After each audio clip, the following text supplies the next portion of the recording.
सुनी होगी, एक खबर आपने व्हाट्सएप पे देखा होगा। वो खबर ये थी शर्मनाक खबर, सर को शर्म से झुका देने वाली खबर, सीने को हिला देने वाली खबर, उस बात को न बोलने में शर्म आने वाली खबर, यानी ऐसी खतरनाक खबर जिसको लोगों ने कभी सुना नहीं होगा, कभी सोचा तक नहीं होगा। वो खबरें गश्त कर रही हैं, लोगों तक ये बात पहुंच रही है। मैं कहना चाहता हूँ वो बात कौन सी है। अगर आपकी नजर पड़ी है तो ठीक है, नहीं पड़ी है तो मुझसे सुन लीजिए। वो खबर इंतहाई खतरनाक खबर है।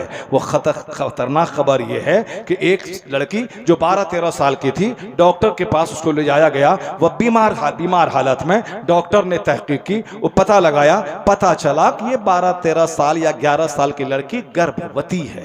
ये गर्भवती हो गई है। डॉक्टर सन रह गए, डॉक्टर का दिमाग हैरान में पड़ गया। इस कम उम्री में, और जबकि अब बिल्कुल नन्ही सी उम्र है, ये लड़की हामिला कैसे हो गई। और जब तहकीक की गई, जब पता चला कि ये किसी दूसरे का हमल नहीं है, इतनी छोटी सी बच्ची से कौन दिल लगाएगा। प्यार मोहब्बत की कहानी तो 15, 16, 18 साल के बाद, स्कूल कॉलेज में बड़े क्लास में जाने के बाद वो सारी बातें शुरू होती हैं। लेकिन ये मोबाइल का डांस, ये म्यूजिक का कल्चर, ये साहब थिरकने का कल्चर, ये डांस का कल्चर, ये स्कूल में डांस का निजाम, और ये मोबाइल में गंदी गंदी तस्वीरें छोटे छोटे बच्चों को भी आज शहवत की दुनिया में कदम रखने पर मजबूर कर दिया है। उससे बदन में शहवत भड़कती है। इनके अपने खास भाई का हमल है।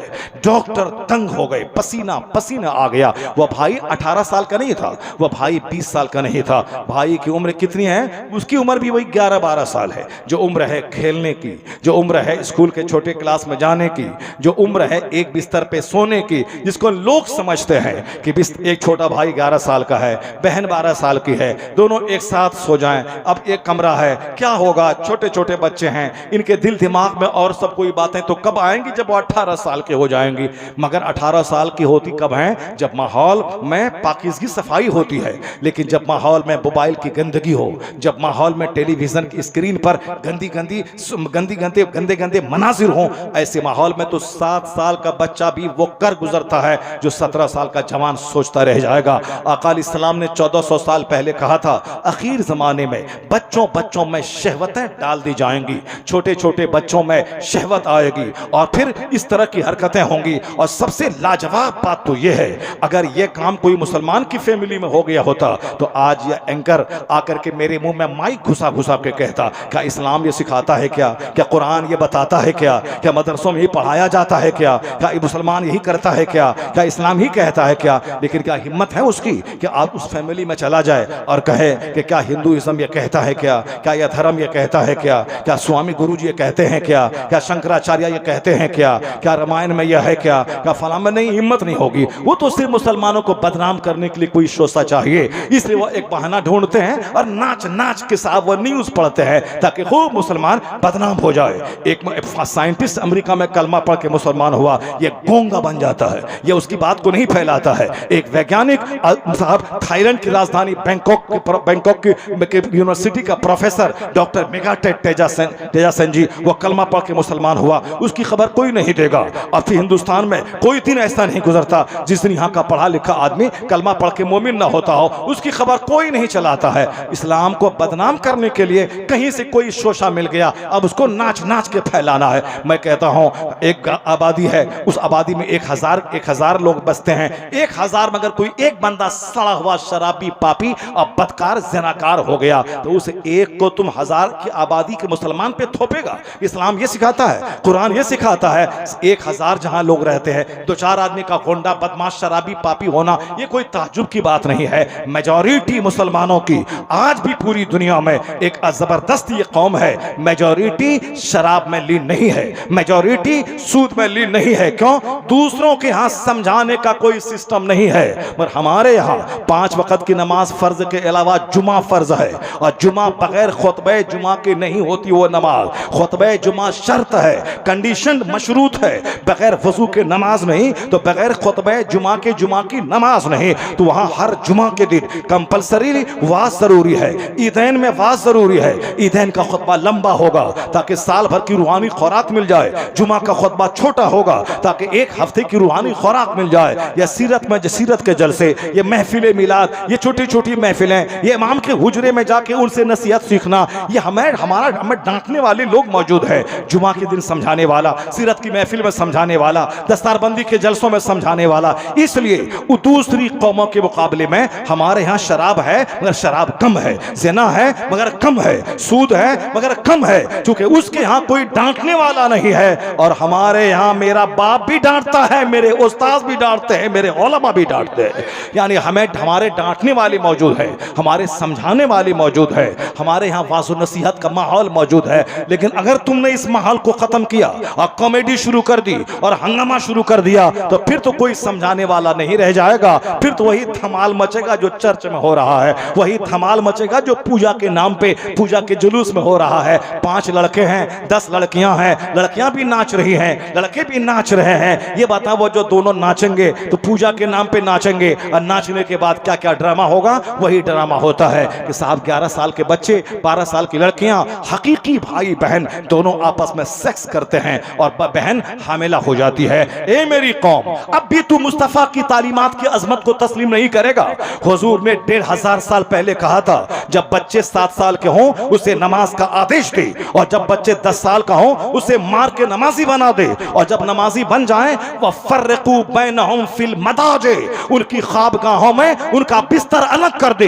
ये मत कहना कि बहन है, ये मत कहना ये भाई है। अब ये 10 साल का हो चुका है, ये सिन्ने शऊर को पहुंच चुका है। बहन का बिस्तर अलग, भाई का बिस्तर अलग, वो भाई भी अपने हम उम्र भाई के साथ न सोए, उस अवल के उनका बिस्तर अलग रहे। इस कहने का क्या मतलब था? कहने का मतलब यही था कि हम जिन्स परस्ती से समाज बचेगा, इगलामबाजी से समाज बचेगा, लवातत से समाज बचेगा, तमाम जिनसी बेरा रवि से समाज बचेगा। आज जब लोग इस तरह के माहौल को देखते हैं, मुस्तफा का फरमान याद आता है, जहां आज मशवरा देते हैं दानिश्वर कि बिस्तर अलग कीजिए, दोनों की ख्वाबगाहें अलग हो। कुर्बान मुस्तफा पे जो 1500 साल पहले ये फरमान जारी किया और सोने का एक सिस्टम बताया कि बच्चों को नमाजी बना 10 साल में, उसके बाद ख्वाबगाहों में बिस्तर अलग कर दे। पता ये चला दानिश्वरों की निगाहें जहां आज गई है, साइंटिस्ट निगाह है जहां आज गई है, वहां नजर मुस्तफा की 1500 साल पहले चली गई है। इसलिए मुस्तफा लाजवाब, मुस्तफा की शान लाजवाब। आला हजरत की माने तो कहना पड़ेगा सारे ऊंचों में ऊंचा, समझिए जिसे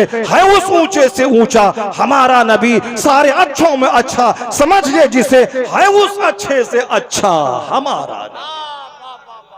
नारे तकबीर, नारे रिसालत, अज़मते मुस्तफा। तरक्की का वाहिद रास्ता है कि मोहम्मद से वफा तूने तो हम तेरे हैं। ये जहां चीज है क्या लौहो कलम तेरे हैं। तरक्की का वाहिद रास्ता है हुजूर की गुलामी करना। और आला हजरत रज़ी अल्लाह ताला अन्हु ने 100 साल पहले कहा था, दूसरे का चेहरा मत देखना, फिल्म कल्चर का चेहरा देखोगे तो फिल्मी कल्चर अपनी ज़िंदगी में लाने का जज्बा पैदा होगा। अगर तुमने किसी नेता को देखा तो तुम भी झूठ में लथपथ हो जाओगे। मत देखना, दुकान जाना है, सामान खरीदना है, सामने वाला दुकान करने वाला आदमी चाहे जिस मजहब से ताल्लुक़ रखता हो, मगर मुझको बिस्किट लेना है, मगर मुझको वहाँ से सामान लेना है, लेकिन दिल नहीं देना है। दोस्ती उससे करनी है जो साहिब ईमान हो, दोस्ती उससे करनी है जो साहिब ईमान हो। ट्रांजैक्शन सबसे होगा, लेन देन सबसे होगा, मगर दोस्ती सबसे नहीं होगी। दोस्ती किससे होगी? आला हजरत की माने, उन्हें जाना उन्हें माना, न रखा गैर से काम, लिल्लाहिल हम्द मैं दुनिया से मुसलमान गया। आज समाज में एक बुराई हो तो बोलूं, अभी तो इतनी बुराइयां हैं, मैंने इतने पॉइंट्स खोल दिए हैं कि सबको मैं समेटना चाहूँगा, मुझको और 2 घंटे लगेंगे सबको समेटने में। समाज में मोहब्बत पैदा करने के लिए हुजूर ने कहा था, जन्नत नहीं जाओगे जब तक कि मोमिन ना बन जाओ। अब वला तुमिनु हत्ता तहाब्बू, मोमिन नहीं बनोगे जब तक कि आपस में एक दूसरे से मोहब्बत ना करो। क्या मतलब? मोहब्बत करना अपने मोमिन बने रहने के लिए ज़रूरी है। ऐसा नहीं कि वो अपना खाता है हम अपना खाते हैं, हम क्यों जाएं। नहीं, अगर ईमान प्यारा है, जन्नत प्यारी है, अगर खुद अल्लाह रसूल की रज़ा प्यारी है, मग़फ़िरत और बख्शिश प्यारी है, तो ना चाहते हुए भी पड़ोसी से मोहब्बत करना होगा, अपने भाइयों से मोहब्बत करना होगा, रिश्तेदार से मोहब्बत करनी होगी। तो क्या कहा कि उस वक़्त तक नहीं बनोगे मोमिन जब तक कि आपस में एक दूसरे से मोहब्बत ना करो। अब आगे हुजूर कहते हैं अवला अदुल्लुकुम अला शैइन इज़ा फ़अलतुमूहु तहाबबतुम, मैं तुम्हें एक नुस्खा बताऊं जिस पर अमल करोगे तो मोहब्बत पैदा हो जाएगी। ये कौन सबसे बड़े हकीम मुअल्लिम कायनात मुस्तफ़ा कहते हैं, क्या मैं तुझको एक नुस्खा नहीं बताऊं जिस पर अमल करोगे तो तुम आपस में मोहब्बत पैदा हो जाएगी। हुजूर कहते हैं अफ़शुस सलाम बैनकुम, आपस में सलाम को फैला दो। ये मत देखो कि मेरी बीवी है सलाम करो, ये मत देखो कि मेरे शागिर्द है सलाम करो, ये मत देखो कि मेरे समाज के गरीब हैं सलाम करो, ये मत देखो कि ये मेरा पड़ोसी है सलाम करो। सलाम को फैला दो। जब तुम 10 बार सलाम करोगे तो सामने वाले का दिल ही तो है, वह दिल हिल जाएगा, वह फिर तुमको सलाम में पहल करना चाहेगा। इस तरह आपस में मोहब्बतें पैदा हो जाएंगी। सलाम करने के बाद चेहरे पे मुस्कुराहट पैदा हो जाती है। और जब यह नफ्स बोले कि नहीं साहब आई एम, मैं हूँ, आई एम ग्रेट, मैं बड़ा हूँ, मैं बड़ा हूँ, मैं प्रिंसिपल हूँ, मैं शेखुल हदीस हूँ, मैं मस्जिद का इमाम हूँ, मैं गाँव का जमींदार हूँ, मैं पत्नीदार हूँ, मैं शौहरे नामदार हूँ, ये मेरी बीवी है, मेरे घर में रहती है, मेरा खाती है, मैं शौहरे नामदार हूँ। जब ये सारी बातें दिमाग में आए तो बस सामने हुजूर को ले आना कि मुस्तफ़ा से हटे तो बर्बाद हो जाओगे। हुजूर को ले आना कि सरकार रास्ते से चलते थे तो बच्चों को सलाम करते थे, घर में दाखिल होते तो बीवियों को सलाम करते थे। मैं बड़ा या मुस्तफ़ा बड़े, जब सामने मुस्तफ़ा को लाओगे तो सारा गुरूर खत्म होगा, आजिज़ी पैदा हो जाएगी, अक्सारी पैदा हो जाएगी। एक हंगामे महशर हो तो उसको भूलो, सैकड़ों बातों को रह रह कर ख्याल आता है। एक बुराई हो तो हो, समाज तो बुराइयों का गहवारा बन चुका है। सबके दिमाग में घमंड और गुरूर बसा हुआ है। मैंने मकान बना लिया, मैंने मोटरसाइकिल खरीद लिया, मैंने कार खरीद लिया। उसी उम्मुल अहादीस में आया है, एक शख्स आया हुजूर के सामने बैठ करके, वो अपनी रान को हुजूर की रान अक़दस से मिला दिया, हाथ पांव पे रखा, उसके बाद पूछा फ़अख़बिरनी अनिल इस्लाम, इस्लाम के बारे में खबर दीजिए। हुजूर ने जवाब दिया। फिर वो कहता है कि सदक़ता, आपने सच कहा। सहाबे कराम कहते हैं हम लोगों को ताज्जुब हुआ, यसअलहु व युसद्दिक़हु, सवाल भी करता है और उसकी तस्दीक भी, कंफर्मेशन भी दे रहा है। फिर ईमान के बारे में पूछा, हुजूर ने बताया। फिर क़यामत एहसान के बारे में पूछा, हुजूर ने बताया। फिर क़यामत के बारे में पूछा, क़यामत की निशानियों के बारे में पूछा। जो बात मैं कहने जा रहा हूँ ये बात यही है। आका ने क्या फरमाया, अंतलदल अमतो रब्बतहा, जब देखना कि बांदियां, ये नौकरानी, ये घर में काम करने वाली औरतें ये अपने मालिक को जन्म दे रही हैं, तो समझ जाना कि क़यामत करीब आ गई है। और आगे कहते हैं वन तरल हुफातल औरातल आलता यानी बकरियों का चराने वाला, ये नंगे बदन नंगे पांव रहने वाला, ये बकरियों का चराने वाला, ये ततावलूना फिल बुनियान, यानी ऊंची ऊंची इमारतों में इतराने लगे तो समझ जाना क़यामत करीब आ गई है। यानी जो बकरी चराता था, जो नंगे पांव रहता था, जो नंगे बदन रहता था, मगर आज ऊंचे ऊंचे महलों में आराम कर रहा है, जो आज देख रहे हैं ये क़यामत की निशानी है, ना कि डेवलपमेंट है, ना कि तरक्की है। दुनिया विनाश की तरफ जा रही है, तो बुलेट खरीदना डेवलपमेंट नहीं है, मकान बनाना डेवलपमेंट नहीं है, अब 2-4-10 बीघा जमीन खरीदना डेवलपमेंट नहीं है, इंसान बनना डेवलपमेंट है, नमाजी बनना डेवलपमेंट है, बाहया बनना डेवलपमेंट है, मुअद्दब बनना डेवलपमेंट है। कोई मकान पे मकान बना रहा है, ये मत बोले कि तरक्की कर रहा है। कोई अखलाक पे अखलाक ऊंचा कर रहा है, समझ जाए ये डेवलपमेंट, ये तरक्की कर रहा है। ये नमाजी है, ये रोज़ेदार है, ये बाअखलाक है, इसके अखलाक ऊंचे हैं, तब कहें ये डेवलपमेंट है, ये स्पिरिचुअल अपलिफ्टमेंट है, ये रूहानी तरक्की है, ये अखलाकी डेवलपमेंट है। जो लोग इस तरह की बुराइयों में मुलव्विस हैं वो मुस्तफ़ा को सामने रखें, हुजूर की हदीस पढ़ें, तब उनके दिल जाएंगे, दिमाग की सारी। नमाज पढ़ना सबसे बड़ा फर्ज है, नमाज छोड़ना सबसे बड़ा गुनाह है। अगर ये पढ़ते रहेंगे तो धीरे धीरे छोटी छोटी बुराइयां जो समाज में चोर दरवाजे से आ गई हैं, काफिरों के दरवा घर से आ गई हैं, धीरे धीरे वो सारी बुराइयां खत्म हो जाएंगी। वरना लोग सुनेंगे, मजा लेंगे। आज आपको मालूम होगा कि करोड़ों लोग मेरी उस क्लिप को सुन रहे हैं कि साहब जहेज की मजम्मत के ताल्लुक से जो मैंने कहा था, क्या कहा था कि लड़की पाँव पापोस लाएगी, पोछेगा ये हिजड़ा, पलंग लड़की लाएगी, सोएगा ये हिजड़ा, साहब वॉशिंग मशीन लड़की लाएगी और कपड़ा धोएगा ये हिजड़ा। करोड़ों लोग आज गैर मुस्लिम आपसे ज्यादा सुन रहे हैं, उसकी खवातीन सुन रही हैं, उसकी खवातीन इसकी रील बना बना के समाज में फैला रही है। क्यों फैला रही है? क्योंकि एक जबरदस्त तनकीद है समाज के गलत सिस्टम पे। इस मुतालबा जहेज ने हिंदुओं को भी खोखला किया। जहेज के मुतालबा ने मुस्लिम सोसाइटी को हिंदुआना रस्म रिवाज का हामिल बना दिया है। आका सलाम पे नजर रहे।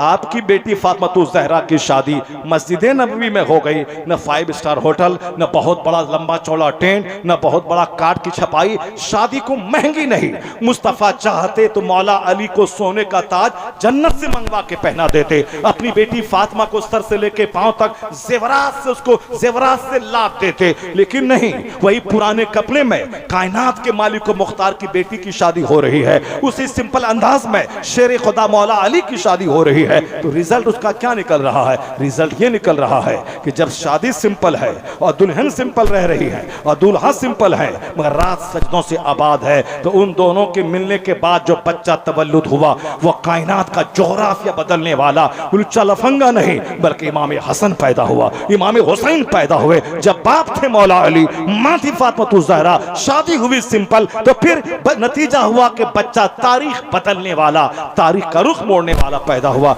आज जब मुतालबा जहेज जोरों पे है, आज साहब लड़की के बाप को जमीन बेचवा के घड़ी राडो घड़ी पहनने का शौक, बुलेट पे चढ़ने का शौक, कार पे चलने का शौक है, तो आने वाले बच्चे कैसे हो रहे हैं उसका भी ख्याल कीजिए। ये बच्चा लुच्चा, ये लफंगा, ये गुंडा, ये माँ बाप के सर पे चढ़ के मारने वाला, माँ को आंख दिखाने वाला, अपनी बीवी की गुलामी करने वाला, अपने सास ससुर, अपनी साली, अपने साला की गुलामी करने वाला, अपनी अपनी अपनी बहन से चिढ़ने वाला, उनको सलाम तक नहीं करने वाला, उनके घर तक की खबर तक नहीं लेने वाला, ये जो हाथ से निकल गए बच्चे हमारे, ये बच्चे इसी निकल गए मेरी शादी हो गई पेचीदा, मेरी शादी हो गई सुन्नतों से खाली। अगर चाहते हैं कि बच्चा हमारा नेक बने, परहेजगार बने, तो नाच गाना खत्म करना होगा, तमाशा खत्म करना होगा, मुतालबा जहेज खत्म करना होगा, शादी को बिल्कुल सिंपल आसान बनाना होगा। 5 आदमी के बीच में निकाह हो जाए, 10 आदमी के बीच में निकाह हो जाए, रात में रिश्ता तय हो, रात में निकाह हो जाए, मस्जिद में 5 आदमी बैठे वहां निकाह हो जाए। तो क्या मतलब? कानून मुस्तफा ये बता रहा है जब शादी आसान होगी तो ज़िना मुश्किल हो जाएगा, और जब शादी मुश्किल होगी ज़िनाकारी आम हो जाएगी। मुसलमानों की बेटियां आज काफिरों के साथ भाग रही है, क्यों? शादी मुश्किल हो गई। अगर शर्म गैरत और हया सीने में मौजूद है, जो साहिब मकदूर है, जो साहिब हैसियत है, जो 1 करोड़ की शादी कर सकते हैं, उसे मुस्तफा का चेहरा देखकर, फरमान देखकर, उसे ताकत के बावजूद अपनी शादी को सिंपल करना होगा, सादा करना होगा, मस्जिदों में करना होगा। तो वो माहौल जो मस्जिद नबवी का था, वो माहौल अपने गांव के मोहल्ले और मोहल्ले की मस्जिदों में लाना होगा। निकाह मस्जिदों में करने का माहौल पैदा हो, 5 आदमी के बीच पैदा हो, कार छपाई की पेचीदगी खत्म करें, साहब सजावट की पेचीदगी खत्म करें, और 5 स्टार होटल की होटल बुक करने की पेचीदगी खत्म करें। शादी को सिंपल बनाएं। लड़कियां काफिरों के साथ नहीं भागेंगी, बल्कि लड़कियां मुहज्जब होकर मुस्लिम समाज को आबाद करने लगेंगी। लड़कियां पर्दे में रहेंगी, लड़कियां कनीज़े फातिमा बनेंगी, लड़कियां बाहया बनेंगी। जब लड़कियां बाहया बनेंगी, जैसा खेत वैसी वैसी वैसी फसल, जैसा दरख्त वैसा फल। आम के पेड़ में जब लीची नहीं फल सकती है, तो एक बेढंगी माँ के पेट से एक मुहज्जब बच्चा कैसे पैदा हो सकता है? इसलिए समाज में अचानक सारे समाज को बदलना मुश्किल है, लेकिन धीरे धीरे अपने समाज को बदलने से पहले अपने घर में बदलें, अपने बाल बच्चों को बदलें। पूरे समाज का ठेकेदार मत बने, बल्कि अपने घर से शुरुआत करें। अगर घर में आपके बच्चे अच्छे हो गए, आप घर का माहौल अच्छा हो गया, तो धीरे धीरे आस पड़ोस के लोग आपको देखकर इम्प्रेस्ड होंगे, वो भी हिम्मत जुटाएंगे। सारे लोग अपने घर में सुधर गए, सारा समाज सुधर जाएगा। वरना फिर मुंह देखेंगे वो सुधरेगा तब सुधरेंगे, तो कोई नहीं सुधरेगा।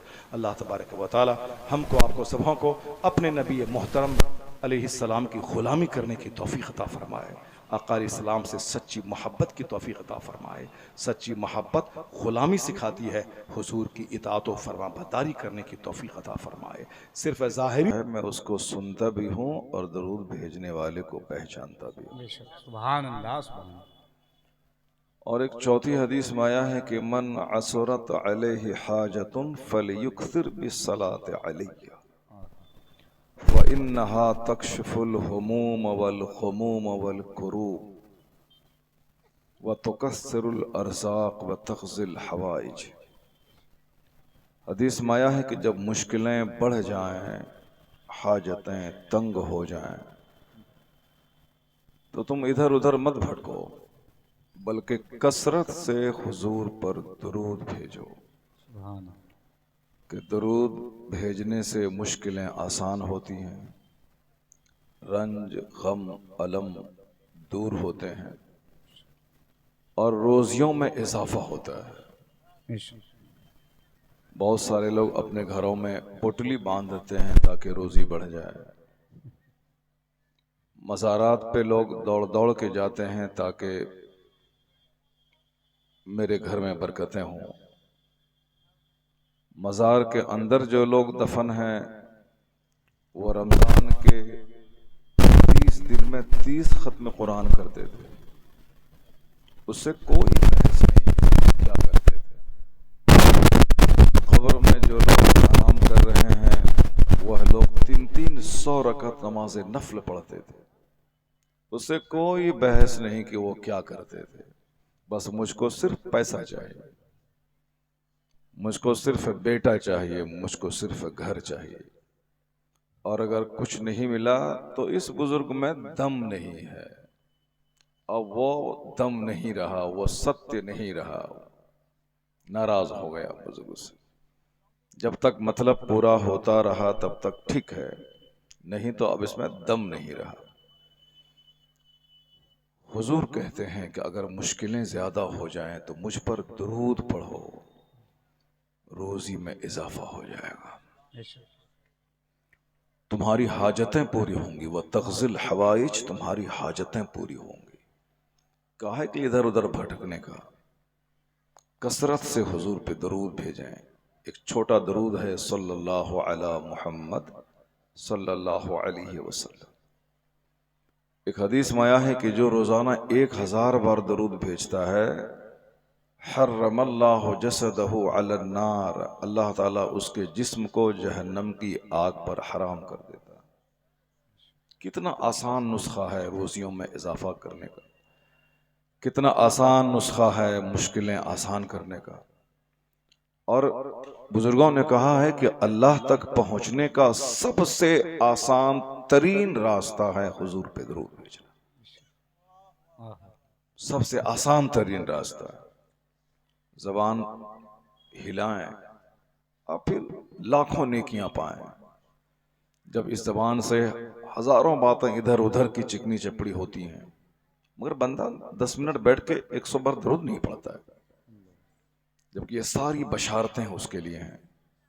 मुश्किलें आसान होती हैं, रोजी में इजाफा होता है, हाजतें पूरी होती हैं, रसूल पाक की शफाअत मिलती है और मुफलिसी दूर होती है, विलायत और बुजुर्गी मिलती है।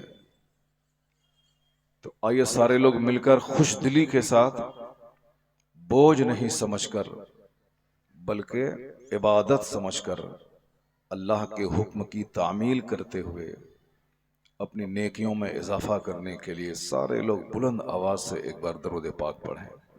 अल्लाहुम्मा सल्ली अला सैयदना सय्यदना व मौलाना मुहम्मदिन मअदनिल जुद वल करम व आलिहि व बारिक व सल्लिम सलातों व सलामन अलैका या रसूल अल्लाह। सल्लल्लाहु तआला अलैहि वसल्लम। सारे लोग नबी की तारीफ करते हैं, जलसों में, सीरत की महफिलों में, नाते पाक की शक्ल में, दरसगाहों में, सारी दुनिया हुजूर की तारीफ में रतबुल लिसान है। लोग अपनी अपनी कलाकारी दिखाते हैं, लेकिन आला हजरत रदियल्लाहु ताला अन्हु ने जो नबी की नात लिखी है, उसमें जो दर्द है, जो तड़प है, जो सच्चाई है, 50 साल से बंदा सुन रहा है फिर भी उसका हुस्न खत्म नहीं हुआ। मेरी उम्र अभी 55 है, यानी 55 साल।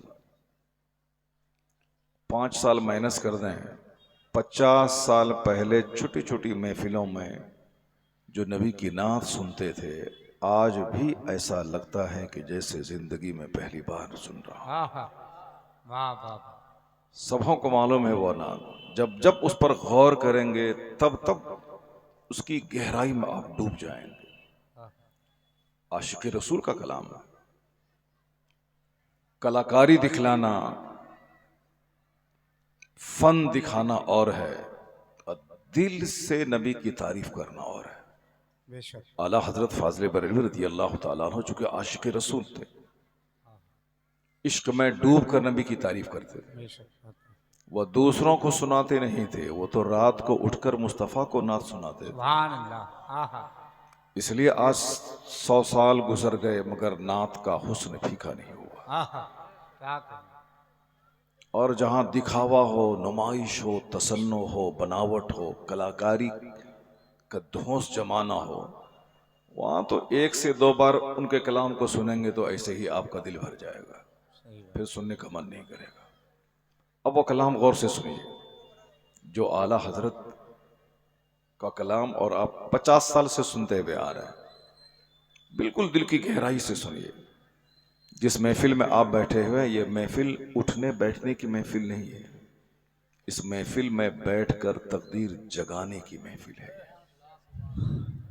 मोबाइल लेके नाचने की महफिल नहीं है कि बैठे मोबाइल लिया चल दिए, सारी जिंदगी नाचता रहेगा वो जो इस तरह की पाकीज़ा महफिलों में भी नाचने के लिए आता है। ये महफिल कॉमेडी की महफिल नहीं है, ये कोई लतीफ़ा की महफिल नहीं है। सारे लोग तो लतीफ़ा कर ही रहे हैं, सर्कस में, नाटुंगी में, फिल्म हॉल में, एंकर लोग नाच नाच के खबरें सुनाते हैं, वो सब तो कर ही रहे हैं। एक महफिल है पाकीज़ा जहां दिल के सजाने की बात होती है, आहा। वाह वाह वाह। जहां आंसू बहाने की बात होती है, जहां दुनिया से ज्यादा आखिरत सजाने की बात होती है। यही एक महफिल है, रुए जमीन पर यही एक महफिल है। इससे बेहतर कोई मजलिस नहीं है। आप 1000 रहते हैं, 1,00,000 फरिश्ते यहां रहते हैं। लुच्चे लफंगों के साथ तो बहुत आप बैठे होंगे, लेकिन फरिश्तों के साथ आज बैठिए आप। आहा। क्या कहना। बैठिए। जब मैं अपने बच्चों को देखता हूं, वो नाचता है, आया बैठा 5 मिनट रहा, नाच सुना और मोबाइल लिया, नाचते हुए भाग गया, जैसे कि हाँ वो डांस सुनने देखने के लिए आया था या कोई गाना सुनने आया था। ऐसा नहीं। मुसहर का बेटा जो हिंदुओं में सबसे निचला तबका है, उसका बेटा ब्लॉक डेवलपमेंट ऑफिसर बन रहा, उसका बेटा डिस्ट्रिक्ट मजिस्ट्रेट बन रहा, उसके मोहल्ले में जहां बच्चे आवारा घूमते थे, आज वहां उनके बच्चे शाम के वक्त में पढ़ रहे हैं। और जिसने सारी दुनिया को इल्म और फन से रूशनास कराया, जिसने दुनिया को बताया कि नॉलेज इज पावर, इल्म ताकत का नाम है, जिसने सारी दुनिया को कहा नॉलेज इज लाइट, शिक्षा प्रकाश का नाम है, शिक्षा शक्ति का नाम है। कोई स्कूल दुनिया में नहीं था।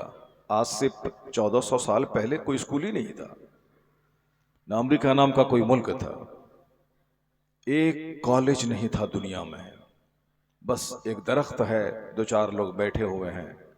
गुरुकुल का जमाना था, गुरुजी वो 2-4 बच्चों को शिक्षा देते थे, बस यही दौर था। कोई स्कूल कॉलेज नहीं था। ये सब 500 साल के अंदर की कहानी।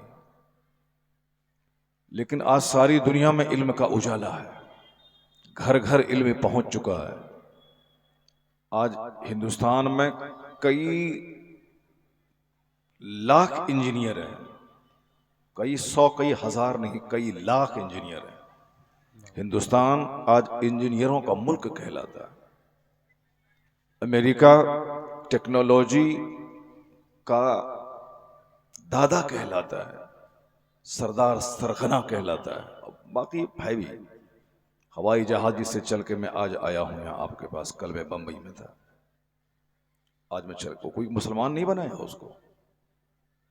बनाने वाला अमेरिका का 2 भाई है, राइट ब्रदर्स। दिमाग जलाया और हवाई जहाज दिया, वो मर गया। लेकिन आज हमारे और आपके जैसे करोड़ों मुसलमान उस जहाज का इस्तेमाल करके मदीना जाते हैं। तो ये बनाया अमेरिका के 2 भाइयों ने है, लेकिन बनाने का मजाज, गौर फिक्र करने का, सोचने का, दिमाग जला जला कर नई नई चीज लोगों को देने का, ये मजाज इस्लाम ने दिया है। आदमी वो नहीं है जो दूसरों को लूटे, आदमी वो नहीं है जो दूसरों को नोचे, आदमी वो नहीं है जो दूसरों को ठगे। आदमी कौन है? जो अपने से दूसरों को फायदा पहुंचाए। बेशक, वाह वाह वाह। बिल गेट्स के पास बेपनाह दौलत है। वो कहते हैं कि मैं एक वक्त में 2 ही रोटी खा सकता हूं, मगर मेरे पास करोड़ों रोटियों के खरीदने की दौलत है, क्या करूं? एक टाइम में एक ही कार पे चल सकता हूं, लेकिन मेरे पास 10-10 करोड़ रुपए की 50 कारें खरीदने की सलाहियत है। मेरे नौकर गुलाम कार पे चल रहे हैं, मैं क्या करूं? फिर भी वो बंदा 18 से लेके 16 घंटे तक डेली मेहनत करता है। हमारे पास कुछ नहीं है, बस छोटा सा घर, एक छोटी सी आल्टो, एक छोटी सी बाइक, उसके बावजूद सोते हैं रात के 2 बजे, उठते हैं दिन के 10 बजे। मेरे पास बहुत है, कुछ नहीं है, फिर भी कहते हैं मेरे पास बहुत है। और जिनके पास इतनी दौलतें हैं कि 1000 करोड़ की आबादी वाली इस दुनिया में, जो richest man of the world, जो दुनिया का सबसे बड़ा मालदार आदमी, दुनिया की आबादी 1000 करोड़ है। अब 1000 करोड़ की आबादी वाली इस दुनिया में जो रिचेस्ट, सबसे पहला आदमी जो सबसे बड़ा मालदार है, एलन मस्क, आप नाम सुने होंगे। उससे पहले था बिल गेट्स, नाम सुने होंगे आप। हिंदुस्तान में 140 करोड़ की आबादी कमोबेश अभी है, 140 करोड़ की आबादी। इसमें सबसे पहला आदमी जो सबसे ज्यादा मालदार है, कल उसका घर मैं शाम के टाइम में देख के आया हूं। 36 मंजिला घर है उसका है। क्योंकि उस रास्ते से बार बार जाना होता है तो ड्राइवर बोलता है, ये देखिए मुकेश अंबानी का घर है, बिल्कुल मेन जगह पे घर उसका है। और फिर समंदर के किनारे आप चलेंगे तो बिल्कुल समंदर के किनारे उसके दामाद का घर है। वो 4000 करोड़ का घर है उसका, 4 करोड़ का नहीं, 4000 करोड़ का। ये एक बाप अपनी बेटी को गिफ्ट दिया है, वही मुकेश अंबानी अपनी बेटी को गिफ्ट दिया है। लोग कहते हैं क्या है, नहीं है, वो जाने, उसका काम जाने, हमको उससे बहस नहीं। मैं सिर्फ ये कहता हूं कि इतनी दौलतें उसके पास हैं, उसके बावजूद वो बंदा 16 घंटे 18 घंटे मेहनत करता है। एक एक मिनट को वो कीमती समझता है। वो सोच समझता है कि मैं दौलतें कमाऊं, चूंकि मैं अकेला नहीं खाऊं, मेरे साथ 1 करोड़ लोग मिलके खाएं। जाहिर सी बात है, उनकी फैक्ट्री है गुजरात के जामनगर में। वो फैक्ट्री 15-20 किलोमीटर दूर तक आप चलते रहें तो उनकी फैक्ट्री है। मैं देखा उस फैक्ट्री को, 15-20 किलोमीटर दूर तक चलते रहें तो उसकी फैक्ट्री है। लाखों लोग काम करते हैं, उनके ब्रांचेस दुनिया भर में फैले। 4000 करोड़ में एक होटल खरीदा है वो लंदन में, रेस्टोरेंट। लॉस एंजलिस जो दुनिया का सबसे बड़ा महंगा शहर है समंदर के किनारे, वहां जितने भी दुनिया के बड़े बड़े उद्योगपति हैं, सबका अपना बंगला वहां होता है अमेरिका में। तो वहां जहां आग लगी थी। मैं कह रहा हूं कि ये लोग जिनके पास पैसे महक रहे हैं, खरबों महासंखों की दौलत है, फिर भी ये लोग 12-12, 15-15 घंटे मेहनत करते हैं। रोजाना उस वक्त तक नहीं नाश्ता खाते हैं जब तक कि 50 पेज किताब पढ़ नहीं लेते। और हम लोगों का हालात कुछ नहीं है, फिर भी 1 पेज नहीं पढ़ना, कुछ नहीं है, फिर भी साल में 1 दिन 2 घंटा बैठ के गुफ्तगू नहीं सुननी है। उनके पास सब कुछ मौजूद है, फिर भी रोजाना 200 पेज पढ़ते हैं। वो कहते हैं कि इससे मुझको एनर्जी मिलती है, इससे मुझको ताकत मिलती है।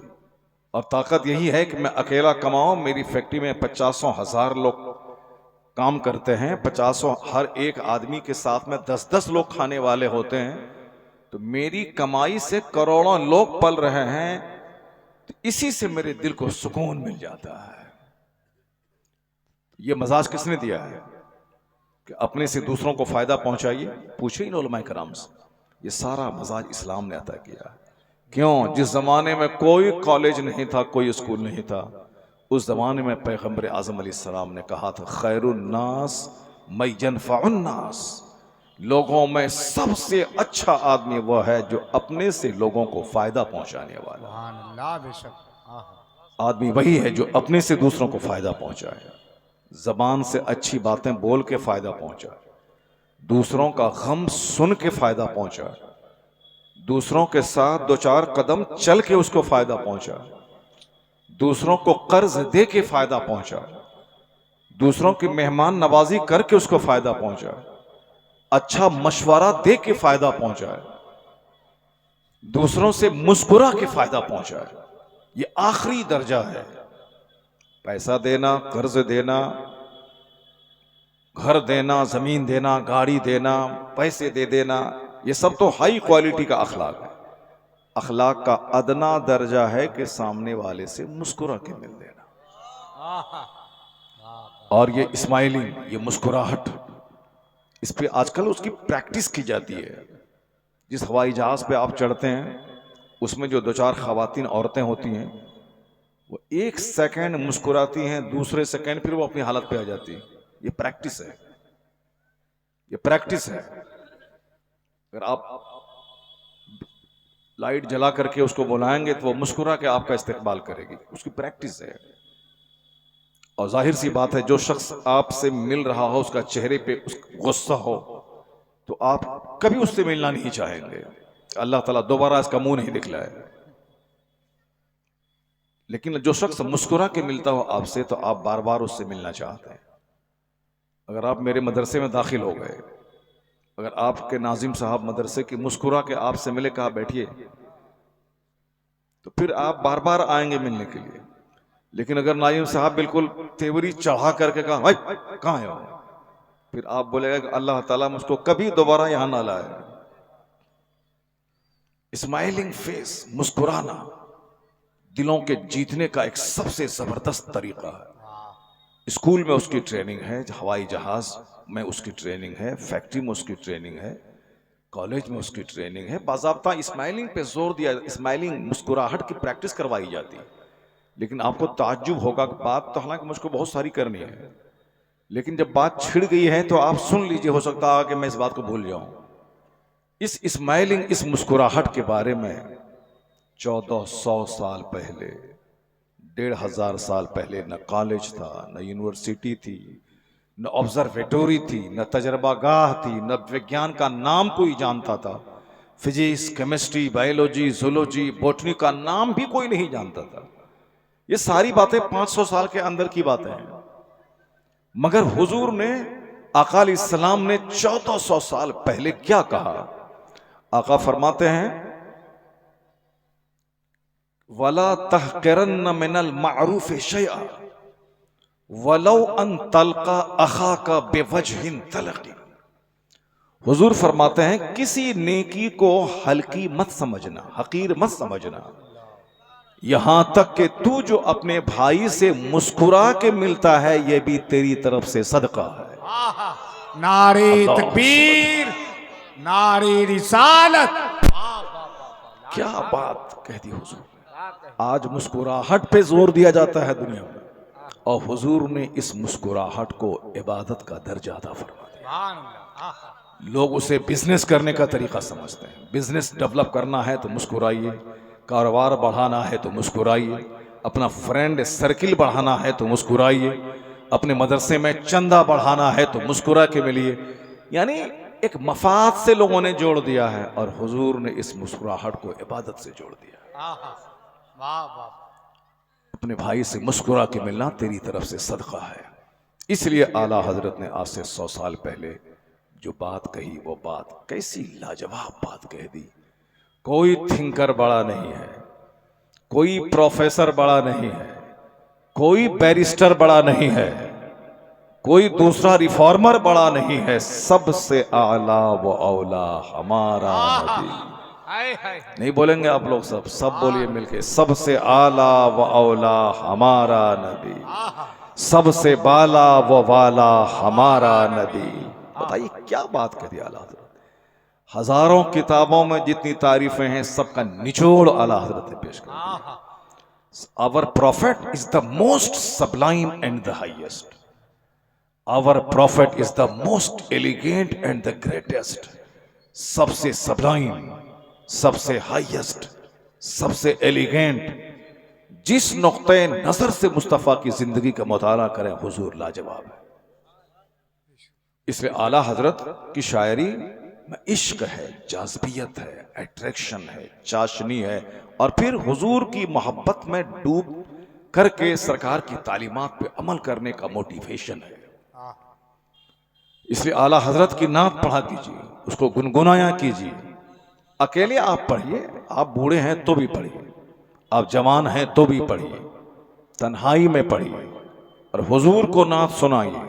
मदीना शरीफ की तरफ खड़े हो जाइए और कहिए सरकार ये बदला मैं आपसे चाहता हूं कि आप अपनी मोहब्बत और शफात अता फरमा दीजिए। हक है, क्या कहें। हम लोग तो कहते हैं कि हम एक शेर पढ़े पैसा दीजिए, कि ऐसा कैसा लगा शेर, कैसी लगी मेरी आवाज, टका दीजिए।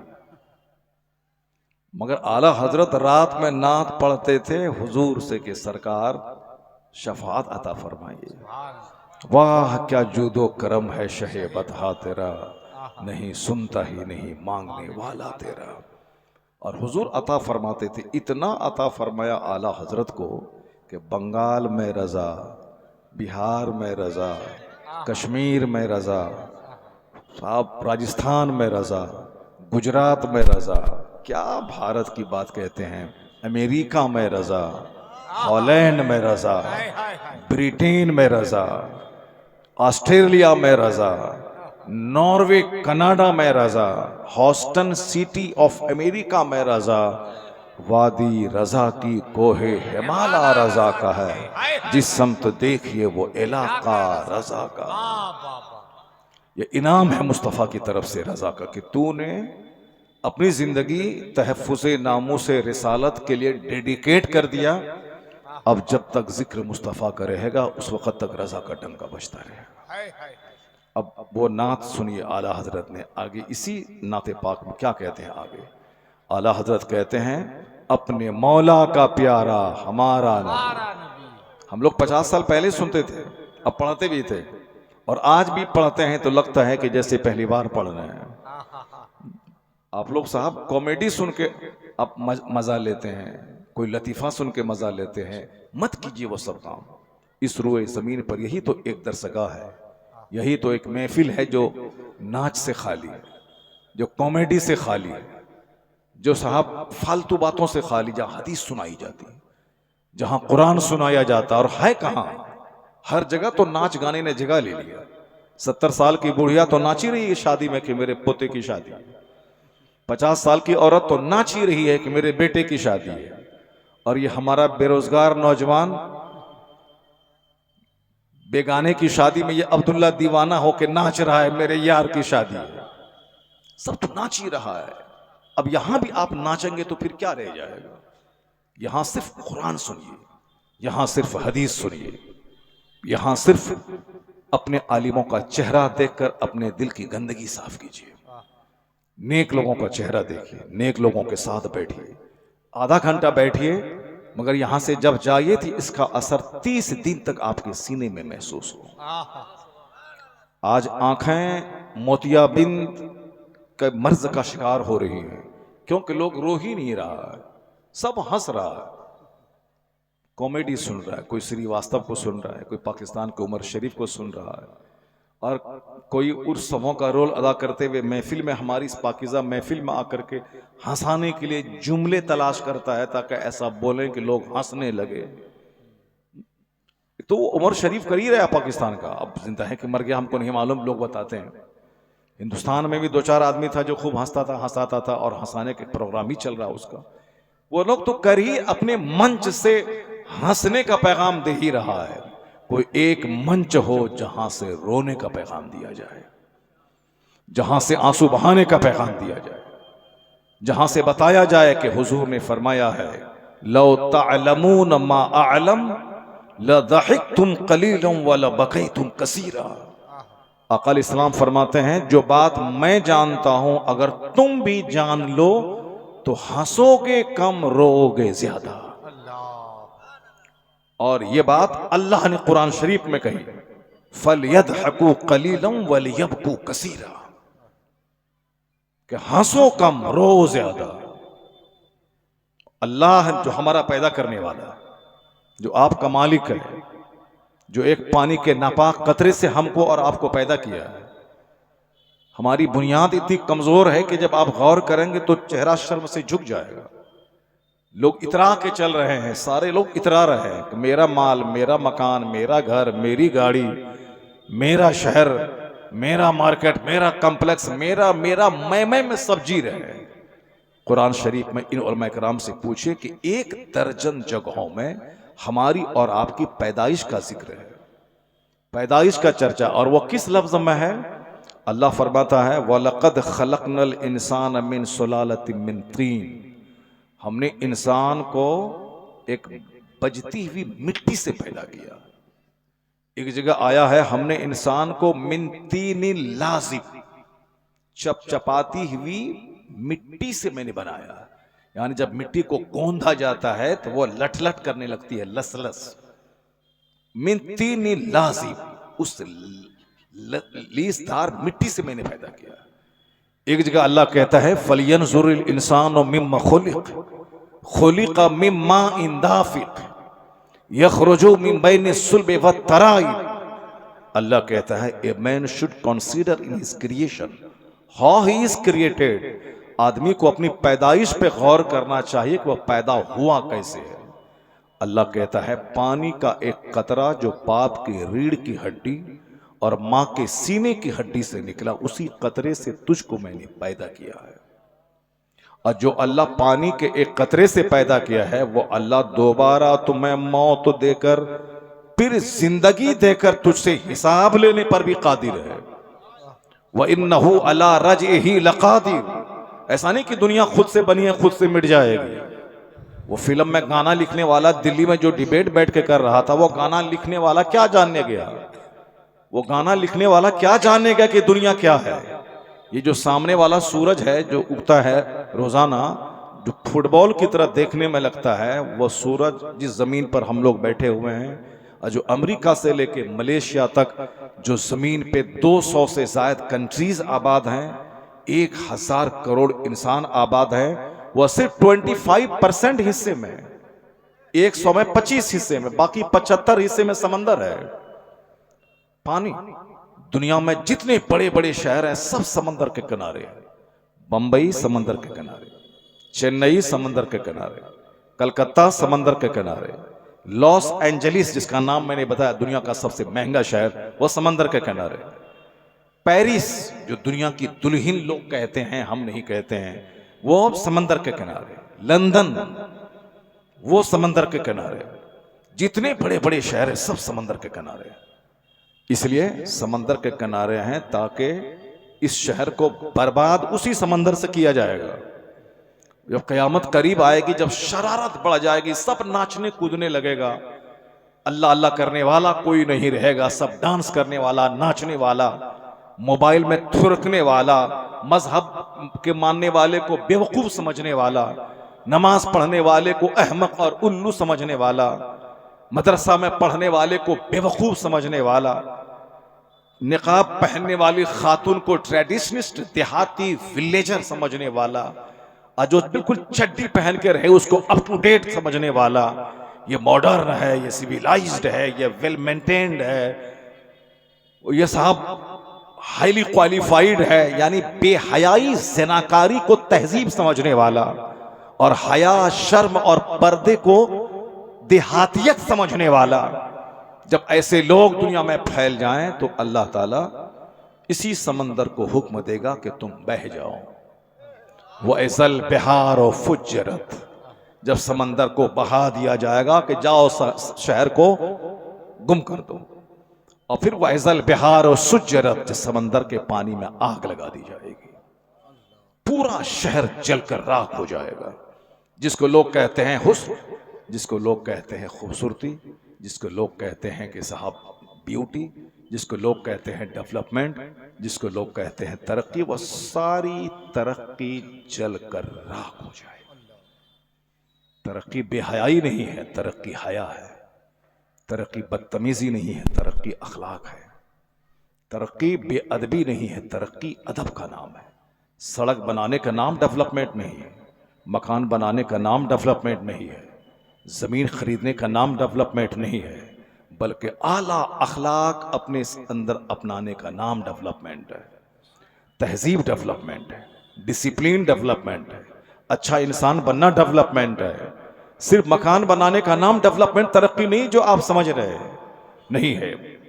बुखारी शरीफ की पहली हदीस, बड़ी हदीस जिसको उम्मुल अहादीस कहते हैं, the mother of all traditions, तमाम अहादीस की जो माँ है। जैसे सूरह फातिहा को उम्मुल किताब कहते हैं, उसी तरह एक उम्मुल हदीस है, उम्मुल अहादीस है बुखारी शरीफ में पहली हदीस। अब बहुत बड़ी हदीस है वो, अब तमाम हदीसों की जान है वो। उस हदीस पाक को आप सुनते होंगे।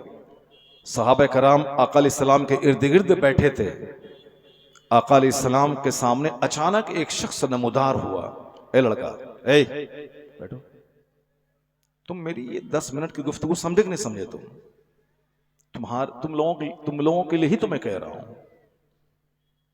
और काम की बात कर रहा हूं, कोई कॉमेडी नहीं बोल रहा हूं, मगर करोड़ों की एक बात कह रहा हूं, एक जुमला जिंदगी को बदलने वाला कह रहा हूं। एक जुमला जो अब तक जो मैं कह चुका हूं, अगर उस पर ध्यान दोगे, वक्त की कदर, इल्म, दोस्ती, दूसरों को फायदा पहुंचाना, आका अलैहिस्सलाम की तालीमात की गहराई, ये तो समझ लो कि तुम्हारे लिए कह रहा हूं और तुम फिर उठ के भाग रहे हो। क्या समझ रहे हो? मैं फिर नाचूं, वहां बैठ करके कूदूं, या कोई ऐसा जुमला बोलूं ताकि सब हा करने लगो? एक बंदा जलसे में नहीं रहेगा, सब भाग जाएगा। आलिम दीन को चाहिए कि वो इसको कॉमेडी और मस्खरी की महफिल नहीं बनाए। आलिम दीन का मकाम इसलिए बुलंद है कि वो अमर बिल मारूफ करता है। आलिम दीन का मकाम इसलिए बुलंद है कि वो लोगों को बुराइयों से रोकता है।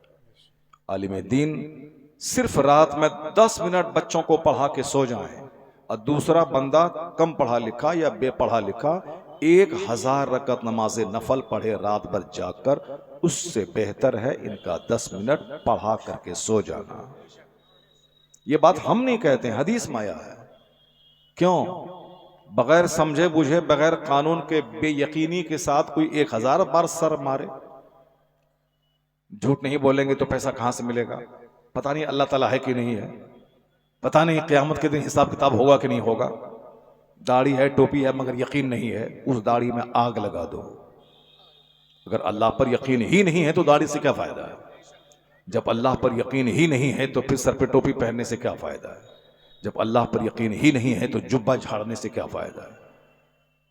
यकीन ही तो ईमान है। अल्लाह है, वही रोजी देने वाला है, वही दुनिया चलाने वाला है, वही सबको पालने वाला है। वही उसने क्या कहा? ला तक़्तुलू औलादकुम खश्यता इमलाक, गरीबी के डर से बच्चों को ज़बह मत कर, मैं तुझे भी रोजी देता हूं, तेरे बच्चों को भी रोजी देता हूं। वो कहता है वमा मिन दाब्बतिन फिल अर्द इल्ला अलल्लाहि रिज़्क़ुहा, जमीन पर चलने वाला कोई चौपाया ऐसा नहीं है जिसकी रोजी का जिम्मा अल्लाह ने न लिया हो। मैं बात ये कर रहा था कि ये जो सूरज है जमीन से कई लाख गुना बड़ा है, साइंसदानों ने कहा है। और सूरज से भी दूरी पर, खरबों किलोमीटर दूरी पे एक सैयारा है जो सूरज से भी कई गुना ज्यादा बड़ा। ये सूरज के सामने यह जमीन बिल्कुल एक जर्रा के बराबर है, और उस सूरज से बड़ा वो सैयारा। अब ये बताइए कि इस सूरज का निज़ाम, सितारे का निज़ाम, सैयारों का सिस्टम, ये रोजाना सूरज का उगना, रोजाना सूरज का डूबना, महीने का आना, रात का आना, दिन का आना, मौसम का चेंज होना, और ऐसा नहीं कि बहुत चेंज हुए तो आज थक गए तो अब रात नहीं दिन में बदलेगी, दिन नहीं खत्म होगा, करोड़ों साल से तो दिन आ रहा है तो आज नहीं दिन निकलेगा, खरबों साल से सूरज उग रहा है तो आज नहीं उगेंगे, या उसमें कोई फॉल्ट हो जाए, कोई डिमेरिट पैदा हो जाए कि उसमें रिपेयरिंग की जरूरत पड़े। ऐसा कुछ नहीं। कौन है जो इस विशाल, जटिल और जबरदस्त कायनात का निजाम चला रहा है। बंदा थोड़ा सा गौर करेगा तो समझ लेगा, एक घर बगैर गार्जियन के नहीं चलता है, एक मदरसा बगैर मालिक के नहीं चलता है, एक गांव बगैर सरदार के नहीं चलता है, एक मुल्क बगैर प्राइम मिनिस्टर के नहीं चलता है। ये वसी कायनात बगैर खालिक के कैसे चल रही है? यह कायनात का सिस्टम बताता है कि अल्लाह है और वो अभी एक है, वो हमेशा से है, हमेशा रहेगा, सारी कायनात वही चलाता है। वाह बाबा, नारे तकबीर, नारे रिसालत, वाह वाह वाह। ये फिल्म में गाने लिखने वाला वो क्या जाने गया? आहा, फिल्म में गाने लिखने वाला वो क्या जाने गया? आज से 1000 साल पहले भी एक मुनाजरा डिबेट हुआ था। वो डिबेट यही था कि जो कहता है कि अल्लाह एक है, कोई दलील दे, हमें समझाए, कुरान हदीस की नहीं, कोई हमें रैशनल अकली लॉजिक वाली दलील दे, तब हम समझेंगे कि हाँ अल्लाह एक है। इमाम आजम रदी अल्लाह तआला अन्हु ने अकली दलील देके उसे मबहूत और मुतहय्यर कर दिया था। मुनाजरे की तारीख तय हुई थी, मौजूए मुनाजरा तय हुआ था। वो तो दिल्ली का डिबेट, वो तो ऐसे ही एक तबसरा था, वरना मुनाजरा तो बाज़ाब्ता उसका टॉपिक तय होता है, तारीख तय होती है, उसके बाद साहब उसकी जो शर्तें हैं वो सब पूरी होती हैं। वो सारी बातें हुई थी आज से 1000 साल, आज से 1200 साल पहले, 1000 साल ही 1200 साल पहले। 80 हिजरी में इमाम आज़म रज़ी अल्लाह तआला अन्हु पैदा हुए, 150 हिजरी में आपका विसाल हुआ। दुनिया के आज सबसे ज़्यादा फॉलोवर इमाम आज़म अबू हनीफा के दुनिया में है, हनफी है। वो इमाम आज़म रज़ी अल्लाह तआला अन्हु ने तारीख़ तय की और मुनाजरा का वक़्त तय हुआ। हज़ारों, उस ज़माने में जितने लोग आ सकते थे सब जमा हुए। उधर दहरिया जो कहता था कोई खुदा नहीं है, दुनिया खुद से बनी है, वो दहरिया आया हुआ था। इमाम आज़म जानबूझ के आपने आने में डिले किया, एक हिकमत थी, आपके आने में देरी हुई। अब ये दहरिया चिल्ला चिल्ला के, गला फाड़ फाड़ के, पानी पी पी के कहने लगा, देखो तुम्हारा इमाम नहीं आ रहा है, देखो तुम्हारा इमाम नहीं आएगा, कोई दलील ही उसके पास नहीं है, वो क्या बता पाएगा। इसी बीच में वो गला फाड़ ही रहा था कि इमाम आज़म तशरीफ फरमा हुए। और जब आए तो उसके बाद वो दहरिया बोला कि आपके आने में ताखीर क्यों हुई, मैं बहुत पहले से मुंतज़िर था और आपने लोगों का वक्त ख़राब किया। इमाम आज़म ने कहा, क्या बताऊं, मैं रास्ते में आ रहा था, सामने एक नदी थी, नदी में कैसे पार करूं मैं सोच रहा था, देखा कि अचानक एक दरख्त कट गया, फिर मैं देखा कि दरख्त से तख्ते निकल गए, फिर मैं देखा कि कश्ती खुद ब खुद बन गई, फिर मैं देखा कि उस कश्ती पर बैठ करके मैं दरिया पार करके मैं तुम्हारे पास आ गया। अब वह दहरिया बोला, देखो तुम्हारा इमाम कितना झूठ बोल रहा है, क्या कोई दरख्त बगैर किसी काटने वाले के कट सकता है? क्या तख्ता बगैर किसी बड़ी फाड़ने वाले के फट सकता है? क्या नाव कश्ती किसी बनाने वाले के बगैर बन सकती है? ये कितना बड़ा सफेद झूठ बोल रहा है। इमाम आज़म ने कहा कि ए मुल्हिद ए बेदीन, सुन ले, जब एक दरख्त बगैर किसी काटने वाले के नहीं कट सकता, जब एक कश्ती बगैर बनाने वाले के नहीं बन सकती, ये कायनात बगैर किसी बनाने वाले के कैसे बन गई है, ये बता दे। इमाम आज़म का जवाब था, वो दहरिया खामोश हो गया। सारे मजमे में अल्लाह पर मजबूत यकीन की कैफियत पैदा हो गई। कहा, किसी की छोटी सी खोपड़ी में आए ना आए, मगर यह बात हक है कि दुनिया बनाने वाला खुदा है और वो अकेला है, वो हमेशा से है, हमेशा रहेगा, वही सारी कायनात चलाता है। और जिस दिन वो चाहेगा कायनात में ज़लज़ला आएगा, कायनात का विनाश होगा, दुनिया का विनाश होगा, क़यामत आएगी, फिर उसके बाद दोबारा लोगों को जिंदा करके उससे हिसाब किताब लिया जाएगा। रब्बना मा खलक़्त हाज़ा बातिला सुब्हानका फ़क़िना अज़ाबन्नार। जो जितना ज्यादा डीप में डूबता है, गौर व फिक्र करता है, दिमाग जलाता है, आसमान और सूरज के निज़ाम को देखता है, वो आखिर में यही कहता है, क्या इन्न फ़ी ख़ल्क़िस समावाति वल अर्द वख्तिलाफ़िल लैलि वन नहार लआयातिल लिउलिल अलबाब अल्लज़ीना यज़कुरूना अल्लाह क़ियामन व क़ुऊदन व अला जुनूबिहिम व यतफ़क्करून फ़ी ख़ल्क़िस समावाति वल अर्द। रब्बना मा खलक़्त हाज़ा बातिला सुब्हानका फ़क़िना अज़ाबन्नार। अल्लाह कहता है कि ज़मीन आसमान की पैदाइश में, रात और दिन के बदल बदल कर आने में अक्लमंदों की आंख खुलने की बातें हैं। अक्लमंद वह जो इस पर गौर करते हैं तो उठते हुए, लेटे हुए, बैठे हुए अल्लाह का जिक्र करते हैं। वह यतफक्करून and they consider in the creation of the heavens and the earth. वो आसमान और जमीन की पैदाइश में गौर व फिक्र करते हैं। उसके बाद उसका ईमान ऐसा पुख्ता होता है, वो कहता है रब्बना मा खलक़्त हाज़ा बातिला, तूने इस कायनात को बेकार नहीं बनाया है। मैं जितनी भी इबादत करूं तेरी इबादत का हक मुझसे अदा नहीं हो पाएगा। बस तू अपने फजल से मुझे जहन्नम की आग से बचा दे। सुब्हानका फ़क़िना अज़ाबन्नार। बंदा दिमाग जलाएगा तो जर्रा जर्रा बताएगा कि खुदा है, वही रोजी देने वाला है। मुसलमानों के सर पे टोपी है, मगर धीरे धीरे यकीन कमजोर हो रहा है कि झूठ नहीं बोलें तो माल कहां से आएगा, सूद नहीं खाएं तो पैसा कहां से बढ़ेगा, ठगें दूसरों को नहीं तो माल कहां से आएगा। यानी ठगी का कारोबार लोग कर रहे हैं। यकीन विश्वास करें कि अल्लाह रोजी देने वाला है। मैं नहीं झूठ बोलूंगा, बच्चे मेरे मर जाएं मगर मैं झूठ नहीं बोलूंगा। जब अल्लाह देख लेगा कि ये बंदा मुझ पर यकीन कर रहा है, वहां से रोजी देगा जहां से बंदा सोच नहीं सकता। वमन यत्तक़िल्लाह यजअल लहू मखरजा व यरज़ुक़हु मिन हैसु ला यहतसिब। जो अल्लाह से डरता है, अल्लाह मुश्किल से निकलने का रास्ता पैदा फरमा देता है और वहां से रोजी देता है जहां से बंदा सोच नहीं सकता। अल्लाह वहां से रोजी देता है। सिर्फ यकीन होना चाहिए, मजबूत यकीन। ये यकीन को ख़त्म करने वाली चीज़ें हैं मस्खरा, यकीन को ख़त्म करने वाली चीज़ें हैं जोकिंग, यकीन को ख़त्म करने वाली चीज़ें हैं ड्रामा, यकीन को ख़त्म करने वाली चीज़ें हैं साहब कॉमेडी। ये कॉमेडी नहीं बल्कि कुरान सुनिए, कॉमेडी नहीं बल्कि हदीस सुनिए, कॉमेडी नहीं बुजुर्गान दिन की ज़िंदगी सुनिए। अब ज़रा गौर से सुनिए मेरी बात जो मैं आप तक पहुँचाना चाह रहा हूँ।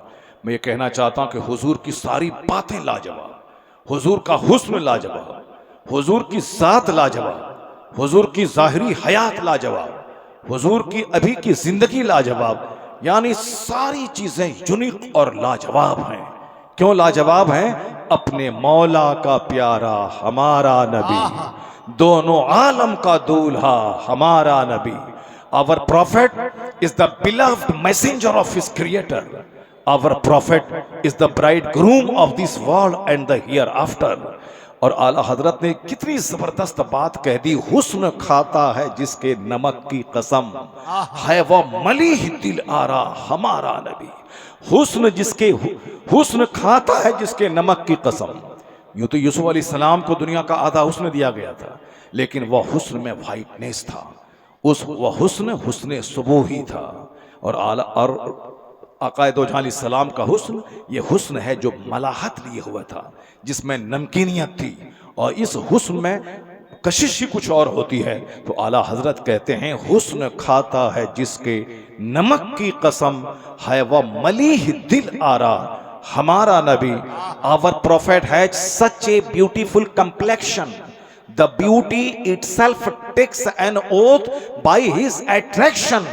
आला हजरत के इस कलाम की जो जान है, जो मिसरा सबको मालूम है, बच्चे बच्चे की जबान पे है। कौन देता है देने को मुंह चाहिए, देने वाला है सच्चा हमारा नबी। सारे लोग मिलकर पढ़िए, कौन देता है देने को मुंह चाहिए, देने वाला है सच्चा हमारा नबी। जाहिर सी बात है अल्लाह ने अपने महबूब को मालिक को मुख्तार बना दिया है, कायनात के खजानों की कुंजियां आपको दे दी हैं। और हुजूर कहते हैं वल्लाहु युअती व अना कासिम, अल्लाह देता है मैं बांटने वाला हूँ। अल्लाह मुझे देता है, मैं डिस्ट्रीब्यूटर हूँ, मैं बांटने वाला हूँ। इसलिए रजा ने कहा कौन देता है देने को मुंह चाहिए, देने वाला है सच्चा हमारा नबी। Our prophet is the true distributor of God's favours, he alone can give because he has these powers. बस मैं आखिरी बात कहूं और मैं आगे बढ़ता हूं, आप गौर से मेरी गुफ्तगू समाप्त करें। आला हजरत के शेर में नसीहत है, आला हजरत के शेर में मानवियत है। आला एक घंटे की तकरीर एक तरफ, एक मिसरा एक तरफ। आज लोग किसी जमींदार के सामने खड़े, किसी गोंडे से दोस्ती करते हैं ताकि मेरे वक्त पे वो काम आए, किसी दलाल से दोस्ती करते हैं ताकि वक्त पे काम आए। और बंगाल में पॉलिटिक्स इस कदर के सियासत इस कदर गहरी हो चुकी है कि पढ़ा लिखा आदमी भी किसी न किसी पार्टी से जुड़ा रहना चाहता है ताकि मुझ पर जब संकट पड़े तो ये मेरी पार्टी का वर्कर मुझको काम आए।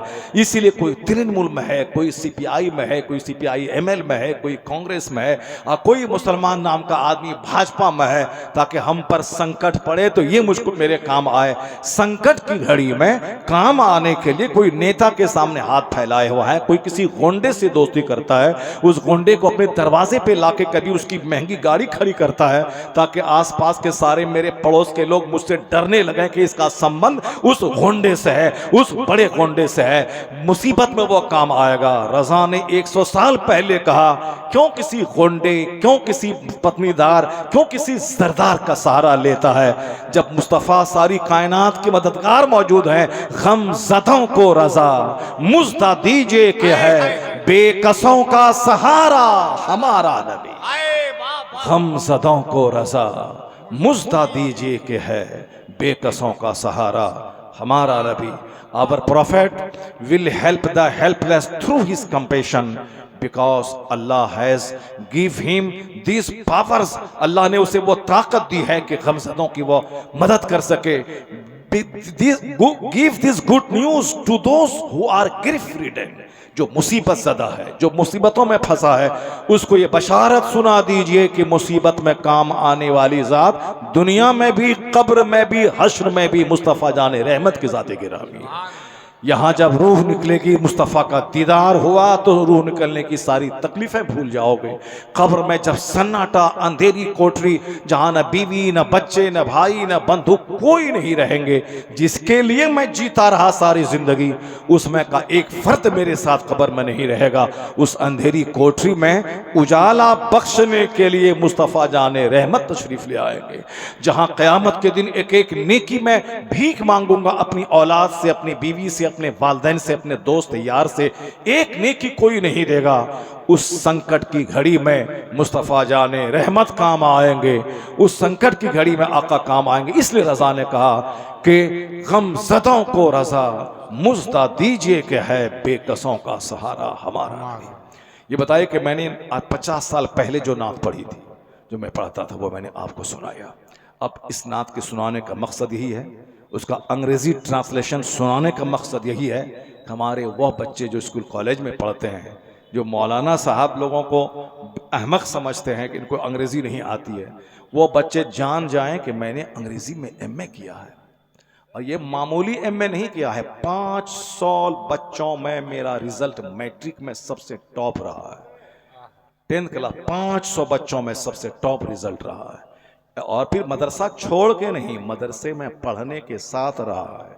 जब डॉक्टर मनमोहन सिंह सिख का बच्चा, वो जब स्कूल कॉलेज में दाढ़ी के साथ पढ़ सकते हैं, पगड़ी पहन के पढ़ सकते हैं, और फिर रिजर्व बैंक के गवर्नर से लेकर प्रधानमंत्री के पद तक पहुंच सकते हैं।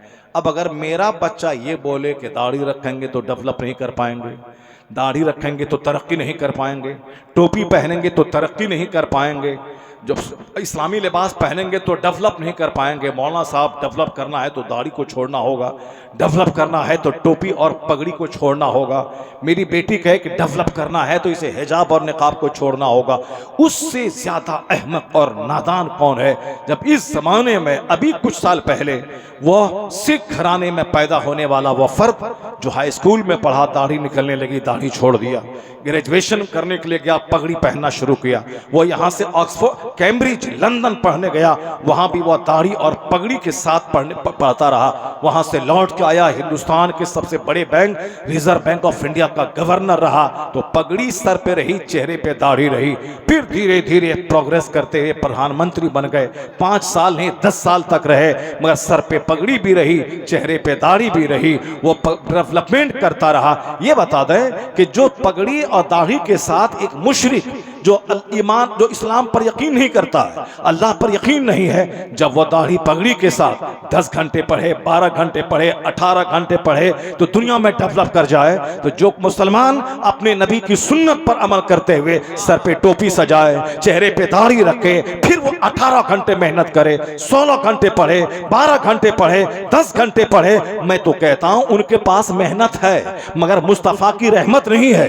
उनके पास मेहनत है, अगर तुम्हारे पास जो मुस्तफा की अता है, मुस्तफा की रहमत है, अगर तेरे पास मेहनत भी आ जाए तो एक तरफ से मेहनत जाएगी, दूसरी तरफ से रहमत आएगी, कामयाबी सबसे पहले कदम चूमेगी। हाय हाय हाय वाह वाह वाह वाह अल्लाह अकबर या रसूल अल्लाह जिंदाबाद। सिर्फ सोचने से काम नहीं चलता है, सिर्फ सपना देखने से काम नहीं चलेगा।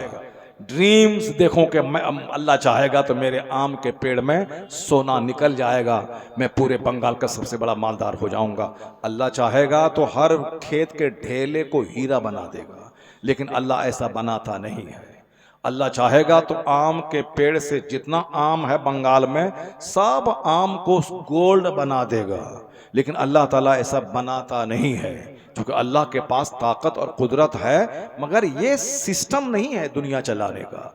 जब आम सोना निकलेगा तो फिर दुनिया का सारा निज़ाम ठप हो जाएगा, लोग सोना लेके जाएगा, बाजार में बेचेगा, खाएगा।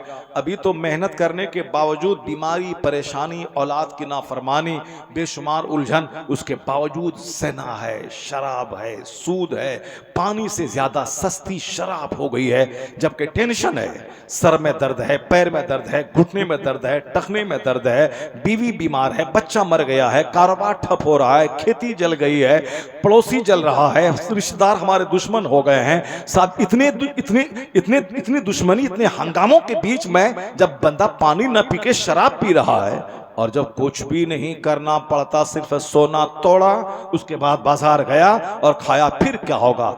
दुनिया ज़िना से भर जाती, दुनिया शराब से भर जाती। इसलिए यहां जो अल्लाह हमको मुसीबतें देता है, यह जलील करने के लिए नहीं देता है, ये मुसीबतें हमें सीधा रखने के लिए देता है, ये मुसीबतें हमें कंट्रोल में और बस में रहने के लिए देता है, ताकि मेरे बंदे जब तुम टेढ़ा होने लगे, ये थोड़ी सी मुसीबत आएगी, फिर तुम सीधा हो जाओगे। मुसीबतें जलील करने के लिए नहीं आती हैं, बल्कि मुसीबतें हमें इंसान बनाने के लिए आती हैं, मुसीबतें हमें इंसान बनाने के लिए आती। तो सपना देखने से का काम नहीं होता कि अजमेर चले जाएं, बाबा मेरा बेटा को डीएम बना दीजिए। मर जाएंगे अजमेर में बैठ बैठ के, बेटा डीएम नहीं बनेगा। इसलिए कि ऐसा नहीं हो, अगर ऐसा होता तो 40 करोड़ मुसलमान इंडिया का सब अजमेर चला जाएगा और सब वहीं बैठ के रहेगा, अपना आराम से 3 टाइम खाएगा, होटल में सोएगा, उसके बाद वहाँ सुबह शाम बाबा के मज़ार पे जाएगा और बोलेगा बाबा मेरे बेटे को डीएम बना दीजिए, ताकि मेरा बेटा 10 लाख रुपए महीना कमाए और आराम से फॉर्चूनर खरीद लें और दिन भर में घूमते रहें और बिल्कुल दूध और चावल, माछ भात खाते रहें, ना कोई मेहनत करना पड़े, ना कोई हाथ मैला हो, ना पाँव मैला हो, आराम से खाएं पिएं। अब बाबा गरीब नवाज जहाँ 10, 20, 50 लोगों को डीएम बना दिया तो फिर सारा बंगाल उठ के वही चला जाएगा, क्योंकि आजकल लोगों में बस वही है, कहीं कोई तावीज़ दुआ तावीज़ देने वाला चमक गया तो अब साहब हजारों गाड़ियाँ, लाखों औरतों की भीड़, सब चले गए कि बाबा पानी फूंक देते हैं तो अच्छा होता है। एक दो आदमी अच्छा हो गया, अब हजारों की भीड़ लगने लगी। न नमाज से मतलब है, न रोजे से मतलब है, न दुरूद से मतलब है, न तिलावत से मतलब है, न कुरान पाक की आयतों में शिफा है। हुजूर कहते हैं कि तुम 2 शिफा को लाजिम पकड़ लो, 2 शिफा को लाजिम पकड़ लो, अलैकुम बिशफाइन, 2 शिफा को लाजिम पकड़ लो, अल अस्ल वल कुरान, यानी शहद इसमें शिफा है और कुरान इसमें शिफा है। अब बताएं कि 1000 में एक बंदा आपको नहीं मिलेगा जो साहब शहद, प्योर शहद ढूंढ के लाए और हुजूर की बात पर विश्वास करे कि जो 1 महीने में 3 दिन शहद को चाटा करेगा, उस महीने में खतरनाक बीमारी उसको नहीं होगी, उस महीने में खतरनाक बीमारी नहीं होगी। और नहीं साहब, क्या चाउमीन, बर्गर, ये वो सब खा रहे हैं, मगर प्योर शहद कोई तलाश के ना अपने खाते हैं ना अपने बच्चों को चाटाते हैं, जबकि हुजूर कहते हैं इसमें शिफा है। और हुजूर ने जो कुछ कहा था 1400 साल पहले, आज कैलिफोर्निया की यूनिवर्सिटी में एक शख्स को नोबेल प्राइज मिला, नोबेल प्राइज। अल्फ्रेड नोबेल के नाम से जो दुनिया का सबसे बड़ा इनाम दिया जाता है, नोबेल प्राइज यानी शांति पुरस्कार। नोबेल प्राइज किसी के जबरदस्त अद्भुत कारनामे की बुनियाद पर जो काम कोई नहीं किया उसने कर दिया, उसको नोबेल प्राइज मिलता है। नोबेल प्राइज पाया किस पॉइंट पर? इसी पॉइंट पर कि शहद की मक्खी जो फूलों को चोस चोस कर जो छत्ते में रस जमा करती है, वो मर्द है या औरत है? वो मादा मक्खी है या मेल है या फीमेल है? वो मर्द मक्खी है या औरत मक्खी है? मादा मक्खी है, मेल है या फीमेल है? इस पे रिसर्च उस यूनिवर्सिटी का एक दानिश्वर किया और उसने कहा कि ये मादा मक्खियां हैं जो फजाओं में उड़ती हैं और मुख्तलिफ तरह के फूलों के रस को चूस कर फिर आके उसमें जमा करती हैं, उगल देती हैं, और फिर उसमें जो मिठास होती है, उस मिठास लाजवाब। और कैसे लाजवाब, कैसे उसमें शिफा है? ये 50 किलोमीटर दूर तक मक्खियां अगर चली जाएं तो वहां से वापस आने में रास्ता नहीं भूलती हैं, रास्ता नहीं भूलती हैं, फिर उसी जगह वापस आके अपने छत्ते में ही वो वापस आती है।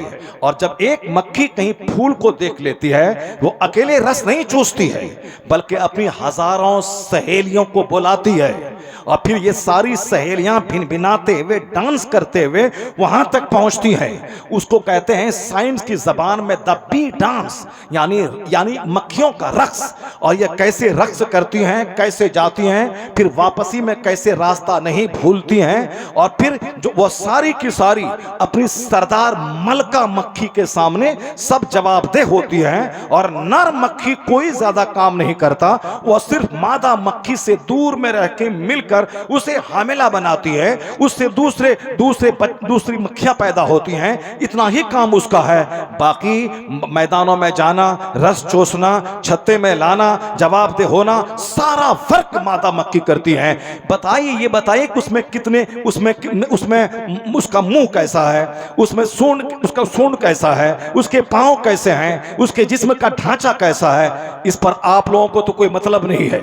मगर अमेरिका की यूनिवर्सिटी में रिसर्च किया, रिसर्च करने के बाद उसको नोबेल प्राइज मिला कि दुनिया को तुमने अजूबा चीज बताया, अजूबा कारनामा बताया। मक्खी पे तुमने, शहद की मक्खी पे तुमने रिसर्च करके आज तक जिस तह में कोई नहीं पहुंचा था, तुमने दिमाग जलाकर पीएचडी की डिग्री हासिल की और दुनिया में उसको नोबेल प्राइज मिला, और तुमने दुनिया को बताया। ये सारा निष्कर्ष, सारा कंक्लूजन, ये सारी रिसर्च, ये सारी तहकीक को आप एक तरफ रखें और कुरान शरीफ में एक सूरत का नाम सूरह नहल है, यानी शहद की मक्खी के नाम पे एक पूरी सूरत का नाम है। और किस तरह अल्लाह ने कहा, वअौहा रब्बुका इला नहल, तुम्हारे रब ने शहद की मक्खी को इल्हाम किया कि तुम अब घर बनाओ, पहाड़ों में, दरख्तों पे और छतों में अपना घर बनाओ।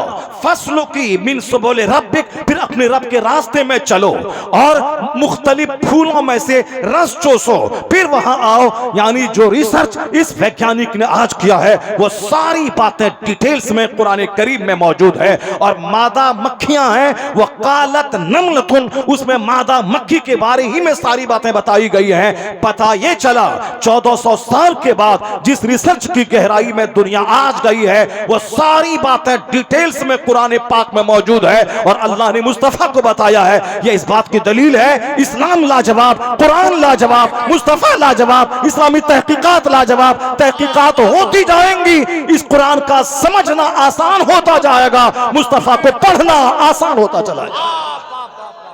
नारे तकबीर, नारे रिसालत, मसलके आला हज़रत। ये फिल्म में गाना लिखने वाला कहता है कि कोई खुदा नहीं है, वह कौन है जो एक अजूबा मखलूक शहद की मक्खी को पैदा किया है।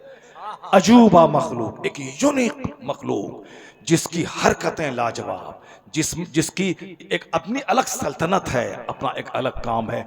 उस शहद की मक्खी में शिफा है, उस शहद की मक्खी में शिफा। ए मुसलमान, तुम्हारे घर में बर्गर ना रहे, चाउमीन ना रहे, तुम्हारे घर में पानी पूरी ना रहे, तुम्हारे घर में अगरचे ये खाना हराम नहीं है मगर तुम्हारे घर में शहद रहे। और हुजूर कहते हैं जिस घर में सिरका है वो घर सालन से खाली नहीं है। क्या मतलब? रोटी सिरका, रोटी सिरका, रोटी शहद, इसके खाने के आदी बन जाएं। अकाल इस्लाम फरमाते हैं दो शिफा को लाजिम पकड़ ले, एक शहद और एक कुरान। कुरान पाक में शिफा है। सूरह फातिहा का नाम सूरतुश शिफा है। जिस मरीज पे सूरह फातिहा पढ़ के दम कर दें उस मरीज को शिफा मिलेगी। ये सूरतुश शिफा है, इसमें शिफा है, पूरा कुरान शिफा है। क्या कहा अल्लाह ने? हमने कुरान नाजिल किया, फीही शिफाउल लिन्नास, इसमें लोगों के लिए शिफा है। तो पढ़ना चाहिए कुरान तो लोग तावीज के लिए मारे मारे फिर रहे हैं। खाना चाहिए शहद तो लोग चाउमीन और बर्गर के लिए मारे मारे फिर रहे हैं। अब जाहिर सी बात है सेहत तो खराब होगी, दिमाग तो खराब होगा, रिश्तेदारी तो खराब होगी, सोसाइटी तो खराब होगी, हालात तो खराब होंगे। मुस्तफ़ा ने जो कुछ कहा उसी में भलाई है, इससे हट के कोई भलाई नहीं है। मुस्तफ़ा के फरमान पे अमल करने में सेहत है, तंदुरुस्ती है। मुस्तफ़ा के फरमान पे अमल करने में सुकून कल्ब है। मुस्तफ़ा के फरमान पे अमल करने में आपस की मोहब्बतें हैं। जो आपस में आज दूरियां बढ़ रही हैं, जो समाज में नफरतें फैल रही हैं, जो समाज के लोगों में डिस्टेंस बढ़ रहा है, कभी आपने गौर किया यह डिस्टेंस क्यों बढ़ रहा है? डिस्टेंस इसलिए बढ़ रहा है कि घमंड की वजह से बढ़ रहा है। मैं क्यों इनको सलाम करूं? ये मौलाना है तो अपनी जगह है, ये रहे मगर मैं अपनी जगह हूं, मैं क्यों सलाम करूं? मैं बुखारी शरीफ पढ़ाता हूं, ये पढ़ाते हैं तो ये अपनी जगह हैं। मैं अली बातासा नूरानी कायदा पढ़ाता हूं तो मैं अपनी जगह हूं, मैं क्यों बुखारी पढ़ने वाले को सलाम करूं, पढ़ाने वाले को सलाम करूं? यानी सब मैं में जी रहे हैं। कोई किसी को सलाम नहीं करता है, कोई किसी के पास नहीं जाता है। 1 करोड़ कमाइए और जानवर की तरह जिंदा रहिए, अपनी आग में जलिए और मर जाइए, कब्र में जाके सड़ जाइए। समाज में रहने का मजा है जबकि आपको दूसरे प्यार दें, दूसरा सम्मान दे, आप दूसरों को सम्मान दें, आप दूसरों के साथ बैठ करके अपना गम शेयर करें, दूसरों के साथ बातें करें, दूसरों के घर जाएं, दूसरा आपके घर आए, तब ना ये इंसानी समाज में जीने का मजा है। और जहां नफरतें हों, जहां चारों तरफ चिढ़ने वाला, बुग़्ज़ रखने वाला, जलने वाला, सामने मुस्कुरा के मिला, पीछे से खंजर लेके तैयार है कि पीठ में भोंकें और इसको मार दें। जब इस तरह के माहौल समाज में रहेंगे नहीं मिलेगा सुकून। जरा देखिए आज सलाम खत्म हो रहा है। सलाम ही मोहब्बत को पैदा करने का सबसे पहला जीना है, मगर आज वही सलाम खत्म हो रहा है।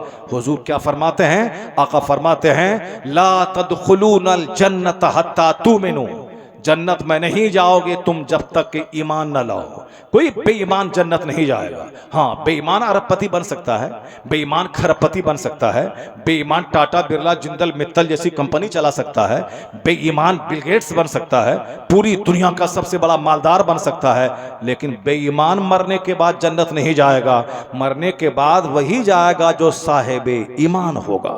अब साहिब ईमान चाहे दुनिया में वो हल चलाता रहे, टोटो गाड़ी चलाता रहे, दूसरों के घर में मजदूरी करता रहे, वो मकान की ईंट ढोता रहे, ये दुनिया की 100 साल की मुसीबत 1 सेकंड के बराबर है।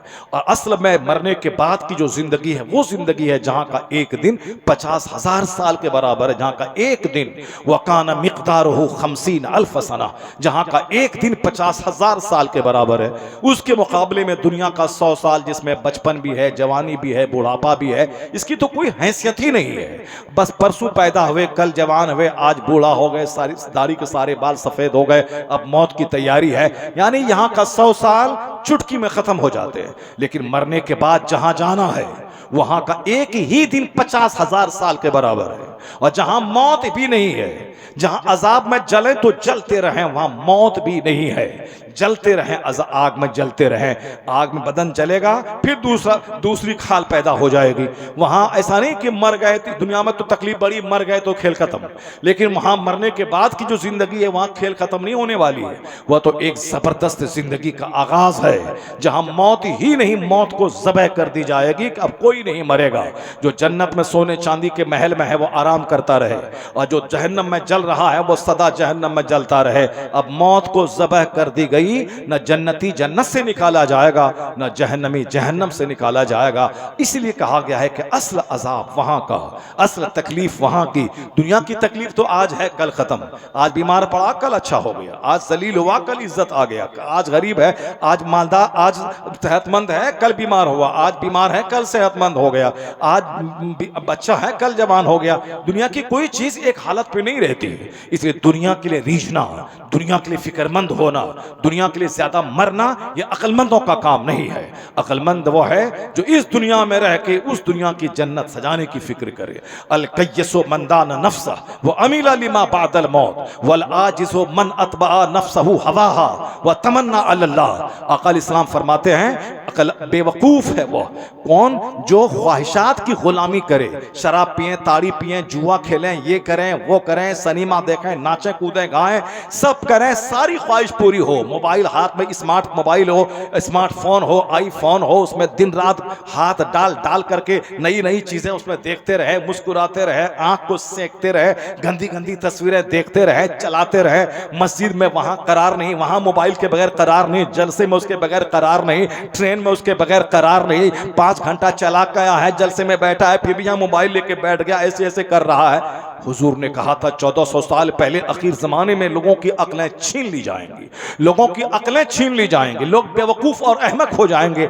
वो अहमक ही है ना जो 5 घंटा घर में मोबाइल चला के आया है कि 1 घंटा बैठ कर नेक लोगों का चेहरा देखे, कुरान हदीस की बात सुने, वो यहाँ बैठ के मोबाइल चला रहा है। उससे बड़ा गधा कौन हो सकता है जिसको 2 घंटा बैठकर उसको सुकून के साथ कुरान हदीस सुनने के लिए उसके पास टाइम नहीं है। इसलिए मुस्तफा ने कहा था तुनज़उ उक़ूलो अक्सरे ज़ालिका ज़मान, एक वक्त ऐसा आएगा उस जमाने के अक्सर लोगों की अक्लें छीन ली जाएंगी। लोग कहते हैं डेवलपमेंट, लोग कहते हैं तरक्की, नहीं है तरक्की, तनज़्ज़ुली है, यह तनज़्ज़ुली है, यह बर्बादी का पेशकीमा है, यह तबाही की तरफ ले जाने वाला अमल है। अक्लमंद कौन है? मुस्तफा कहते हैं अक्लमंद वो है अल कय्यसु मंदाना नफ्सा, अक्लमंद वो है जो अपने नफ्स को दबाता रहे, जो अपने नफ्स को मारता रहे।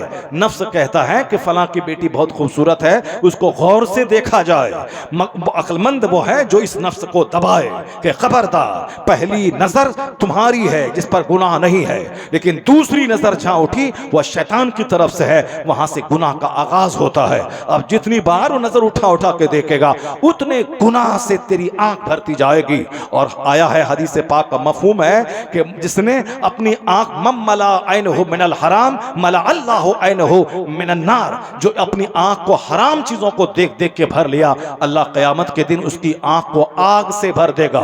जो अपने कान में वायर ठूस करके गाने म्यूजिक की आवाज सुन सुन के भर लेगा, अल्लाह कल क़यामत के दिन उसके कान को गर्म शीशा पिघला के उसमें डालेगा। तो आंख को की हिफाजत करे, कान की हिफाजत करे, इस कान को म्यूजिक की आवाज दे के बर्बाद ना करें, इस आंख में औरतों को सजा करके इस आंख को तबाह बर्बाद ना करें, निगाहें नीची रखें। पहली नजर आपकी है, नजर पड़ी फिर नजर हटा लिया, अब जब दूसरी नजर पड़ती जाएगी वहां से गुनाह का आगाज होता चला जाएगा। फिर इतने गुनाह आप करेंगे कि आपकी आंखें इस दुनिया में भी बीनाई से महरूम हो जाएंगी, आपका दिल अंधा हो जाएगा, आपकी सोच गंदी हो जाएगी, जिस तरह समाज में लोगों की सोच गंदी होती चली जा रही है। अब जरा गौर से सुनिए हुजूर क्या कहते हैं, अक्लमंद वो है जो अपने नफ्स को दबाता रहे, नफ्स की ख्वाहिशात के खिलाफ काम करे। नफ्स कहता है शराब पियो, ये बोले खबरदार एक बूंद को मैं देखूंगा नहीं। नफ्स कहे चलो उधर तवाइफ के कोटे पे, ये कहे खबरदार एक कदम उधर नहीं चलना है। नफ्स कहे अभी फजर का टाइम है, कड़ाके की सर्दी है, चलो कज़ा पढ़ लेंगे, फौरन उसकी मुखालिफत करे, नहीं नहीं, वक्त पे नमाज फर्ज है, वक्त पे बंधा हुआ फर्ज है ये नमाज, नमाज सबसे बड़ा फर्ज है, नमाज छोड़ना सबसे बड़ा गुनाह है। 10 साल बंदा कोई शराब पिए और तौबा कर ले तो गुनाह माफ हो जाएगा, लेकिन किसी पर नमाज फर्ज हुई 15 साल में, वह नमाज शुरू किया 25 साल में, वह 50 हज भी कर ले, 100 उम्रा भी कर ले, या 10 साल की नमाज उसके जिम्मे बाकी रहेगी, साकित नहीं होगी, उसको अदा करना पड़ेगा। तौबा करे तो हज करे तो नमाज कज़ा करने का गुनाह तो माफ हो जाएगा, लेकिन जो असले नमाज उसके जिम्मे कर्ज है उसको तो अदा करना पड़ेगा। इस जिहत से देखेंगे तो शराब पीने से भी बड़ा गुनाह है नमाज छोड़ना। हदीस में आया है जब तेरा बच्चा 7 साल का हो उसको नमाज का आदेश दे, और जब 10 साल का हो उसे मार के नमाजी बना दे। क्या मतलब? हिकमत है 7 साल में नमाज फ़र्ज होती नहीं है, मगर नमाज के लिए प्रिपेयर करना है, उसको तैयार करना है। और 10 साल का जब बंदा होता है, थोड़ा सा मैच्योर होता है, पुख्ता होता है, अब उसके बावजूद नमाज ना पढ़े, माँ बाप पे लाजिम है कि बच्चे को मार के नमाजी बनाए, ताकि बच्चा बाप के मार के डर से नमाजी बन जाएगा। और उसके बाद 10 साल के बाद जिस दिन नाइट फॉल हुआ, उस दिन वह जवान हुआ। जवान होने से पहले वह नमाज का आदी बन चुका होगा। 15 साल तक नाइट फॉल हो या ना हो, 15 साल के बाद वह जवान समझा जाएगा, शरीयत के सारे कवानीन उसकी तरफ मतवज्जा हो जाएंगे। अब उससे पहले 10 साल से ही मार के वो नमाजी बन गया है पहले। अब नमाज फर्ज होने के बाद उसके कज़ा करने का तसव्वुर भी उसके दिमाग में नहीं आएगा। आज जो जुब्बा है नमाज नहीं है, वो नहीं समझता है इस्लाम की हिकमत को। सर पे टोपी है नमाज नहीं है, वो नहीं जानता है इस्लाम क्या कहता है। साहब साहब साहब तौलिया गले में है, नमाज नहीं है, इसका मतलब है कि वह जाहिर को इस्लाम समझा है, वह हुजूर के फरमान को, कुरान पाक के इरशादात को, वो अल्लाह रब्बुल इज्जत के कवानीन की हिकमतों को वो नहीं जानता है। वह 2 टका कमाने के लिए टोपी पहन रहा है, जन्नत जाने के लिए नहीं। वह 2 टका कमाने के लिए जुब्बा पहन रहा है ताकि लोग हमको शायर समझे, ताकि लोग हमको मौलवी समझे, लोग हमको दावत दे, वहां मैं मिलाद पढ़ने जाऊं, वहां नात गाने जाऊं, उसके बाद हमको टका दे ताकि मेरा पेट भरे। तो अब नमाज कौन पढ़ेगा? नमाज अल्लाह ताला माफ कर देगा, तो अल्लाह ताला चाहेगा तो माफ कर ही देगा, लेकिन अल्लाह ताला अगर चाहेगा तो आम में सेब लगा देगा, अल्लाह चाहेगा तो गेहूं में वहां से मसाला निकाल देगा, अल्लाह चाहेगा तो पत्थर को हीरा बना देगा, तो अल्लाह चाहेगा तो 99 कातिल को जन्नत दे देगा, अल्लाह चाहेगा तो सब कुछ हो सकता है। लेकिन आपको मालूम है बगैर दुकान गए हुए पैसा घर में चल के नहीं आता, बगैर खेत गए हुए फसल वहां से चल के नहीं आती, आम के पेड़ से आम ही निकलता है। तो पैसा चाहिए तो दुकान जाना होगा, माल चाहिए तो खेत जाना होगा। जब दुनिया में रोजी देने वाला अल्लाह है, पर मुझको हरकत करनी पड़ेगी, मुझको खेत जाना होगा, मुझको फैक्ट्री जानी होगी, मुझको दुकान जाना होगा। उसी तरह अल्लाह बख्शने वाला है, मगर मुझको मस्जिद जाना होगा, नमाज पढ़नी होगी, रोजा रखना होगा, हज करना होगा, ज़कात देना होगा। दुनिया में रोजी देने वाला अल्लाह है, पर हरकत मुझको करनी है। उसी तरह बगैर दुकान गए रोजी नहीं मिलती, तो बगैर मस्जिद गए भी जन्नत नहीं मिलती है। ये शैतान आपको बहका रहा है कि चलो कुछ भी करो अल्लाह माफ कर देगा, तो फिर रोजी रोटी के बारे में शैतान क्यों नहीं बहकाता है? क्यों पढ़ने की क्या जरूरत है, खेती करने की क्या जरूरत है, दुकान जाने की क्या जरूरत है? अल्लाह चाहेगा तो अल्लाह रोजी दे देगा। फिर ये हरकत क्यों कर रहा है? तो रोजी के बारे में फिक्रमंद है, क्योंकि जरा सा मिसगाइड हुआ तो बच्चा भूखा मर जाएगा, ये खुद भूखा मर जाएगा। अगरचे रोजी देने वाला अल्लाह है, मगर हरकत तो करनी पड़ेगी। काश यही सोच जन्नत के बारे में हो जाए, नमाज रोज़े हज और ज़कात के बारे में हो जाए, तो फिर क्या होगा? खेत भी जाएगा, मस्जिद भी जाएगा, वह तब साहब दुकान में भी बैठेगा, मस्जिद भी जाएगा। इस कदर जबरदस्त निज़ाम है मुस्तफ़ा का कि 10 घंटे तक रात में सोइए, इसके सोने की है रात में आपका बदन रिपेयर हो जाएगा। जो कल दिन भर आप खटे थे, जो आपको टायर्डनेस थकावट है, वो 10 घंटे 8 घंटे 6 घंटे की नींद से सारी थकावट दूर हो जाएगी। अब क्या है? जिस अल्लाह ने रात बनाई, जिस अल्लाह ने मुझको गहरी नींद दी, बड़े बड़े अरबपति ख्वाब आवर गोलियां इस्तेमाल करते हैं ताकि नींद को बुलाएं, और आप बिस्तर पे गए 5 सेकंड में नींद आ गई। क्या समझते हैं? अल्लाह की बहुत बड़ी नेमत है। तो जिस रब ने 8 घंटे की गहरी नींद दी, तो नींद से बेदार होने के बाद सबसे पहला काम दुकान नहीं, मकान नहीं, दरख्त और बागात नहीं, सबसे पहला काम उस रब्बे करीम को सजदा किया जाए जिस रब ने रात बनाई है, जिस रब ने गहरी नींद लेने का मुझे जबरदस्त हसीन मौका अता किया है। फजर से लेके जोहर तक कोई नमाज फर्ज नहीं है। वो टाइम है काम करने का, वो टाइम है मेहनत करने का, वो टाइम है मदरसे में बैठने का, वो टाइम है स्कूल जाने का, वो टाइम है फैक्ट्री चलाने का, वो टाइम है दुकान जाने का, वो टाइम है खेत में हल चलाने का। फजर से लेके जोहर तक पूरे 8 घंटे में कोई नमाज फर्ज नहीं है, क्योंकि वह वर्क का टाइम है। और इशा से लेके फजर तक कोई नमाज फर्ज नहीं है, वह वक्त है आराम करने का। हाँ, कोई तहज्जुद पढ़े सवाब मिलेगा, नहीं पढ़े कोई गुनाह नहीं। कोई फजर के बाद इशराक पढ़े सवाब मिलेगा, नहीं पढ़े कोई गुनाह नहीं। फजर के बाद चाश पढ़े दौलत बढ़ेगी, मगर ना पढ़े कोई गुनाह नहीं है। फर्ज है फजर, फर्ज है जोहर। टाइमिंग का जब अब ख्याल करेंगे पता चलेगा अल्लाह चाहता है कि तू दुनिया में भी मेहनत कर, ताकि तू कंगाल ना रहे, दूसरों के सामने हाथ फैला के भिखारी ना रहे, दूसरों के सऊदी अरब से आने का वेट ना करे। वह मालदार आया है, दरवाजे पे जाके बैठ जाएं और वहां से साहब हाथ फैला दें, बीमार हूँ इलाज कराऊंगा, माल दीजिए, मेरे बच्चे भूखे हैं ज़कात दीजिए। तुम ज़कात खोर मत बन जाओ, तुम फितरा खोर मत बन जाओ। जो हाजतमंद हैं उसको लोग ज़कात जाके दें उसको, मगर गली गली ज़कात मांगने वालों से मुस्लिम समाज को बदनाम मत करो कि रमज़ान का दिन है, भिखमंगों का महीना आ गया। रमज़ान का दिन इबादत का महीना, तिलावत का महीना, मसरूफियात घटाने का महीना, रात तरावी का महीना, दिन रोज़ा रखने का महीना, जमात से नमाज पढ़ने का महीना, 2 4 5 10 खत्म कुरान करने का महीना, सखावत का महीना, दूसरों को देने का महीना। ये रमज़ान का महीना देने का महीना आया है, न कि रसीद लेके गली गली घूम के भीख मांगने का महीना। अब दिल्ली में गली गली में भिखारी, बंबई में गली गली में भिखारी, गांव समाज में गली गली में भिखारी। ए पैसे वाले, तुझसे खुदा ने कहा है 1 करोड़ है तो 2.5 लाख ज़कात निकाल दे। तुझसे कहा है 1 लाख है तो 2,500 रुपए ज़कात निकाल। तुझसे कहा गया है जमीन से फसलें पैदा हो, वह आतू हक हो यौम हसादी, खेती कटने के दिन इसका हक निकाल दे। क्या मतलब? तू निकाल, हकदार को दे आ।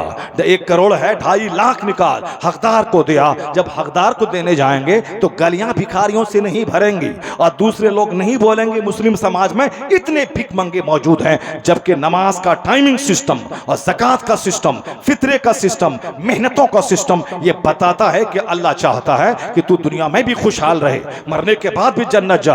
और ये अल्लाह ने सिखाया है कि तुम बोल रब्बना आतिना फिर दुनिया हसना व फिर आखिरत हसना व क़िना अज़ाबन्नार, यानी इस दुनिया में भी अच्छा रख, उस दुनिया में भी अच्छा रख। तो इस दुनिया में अच्छा रहने के लिए पढ़ना होगा, मेहनत करनी होगी, 18 घंटे स्टडी करनी होगी, अपने घर से बेघर होना पड़ेगा, बिजनेस करना होगा, ट्रेड करना होगा, खूब लेबोरियस बनना होगा, स्ट्रगल जद्दोजहद करना होगा ताकि यहाँ खुशहाल रहो, यहाँ दूसरों को दो। और देने वाला हाथ ऊपर रहता है, लेने वाला हाथ नीचे रहता है। अल्लाह तुम्हें जलील नहीं करना चाहता। अल यदुल उलिया खैरुम मिनल यदि Suphala, the giver hand is better than the taker hand. देने वाला हाथ ऊपर रहता है, जब माल रहेगा तब ना देगा, जब नहीं रहेगा कोढ़ी बन के घर में बैठा रहेगा तो मांगेगा फितरा दीजिए, उशरा दीजिए, ज़कात दीजिए, चर्म कुर्बानी दीजिए। ये भिखारी बनने के लिए तू आया है, जबकि अल्लाह ने तुझे बनाया है कि तू मेहनत कर, जमीन पे फैल जा। हाँ, जो हाजतमंद है, जो माजूर है, जो मिस्कीन है, जिसका कोई कमाने वाला नहीं है, तो तू इतना कमा के उसको दे।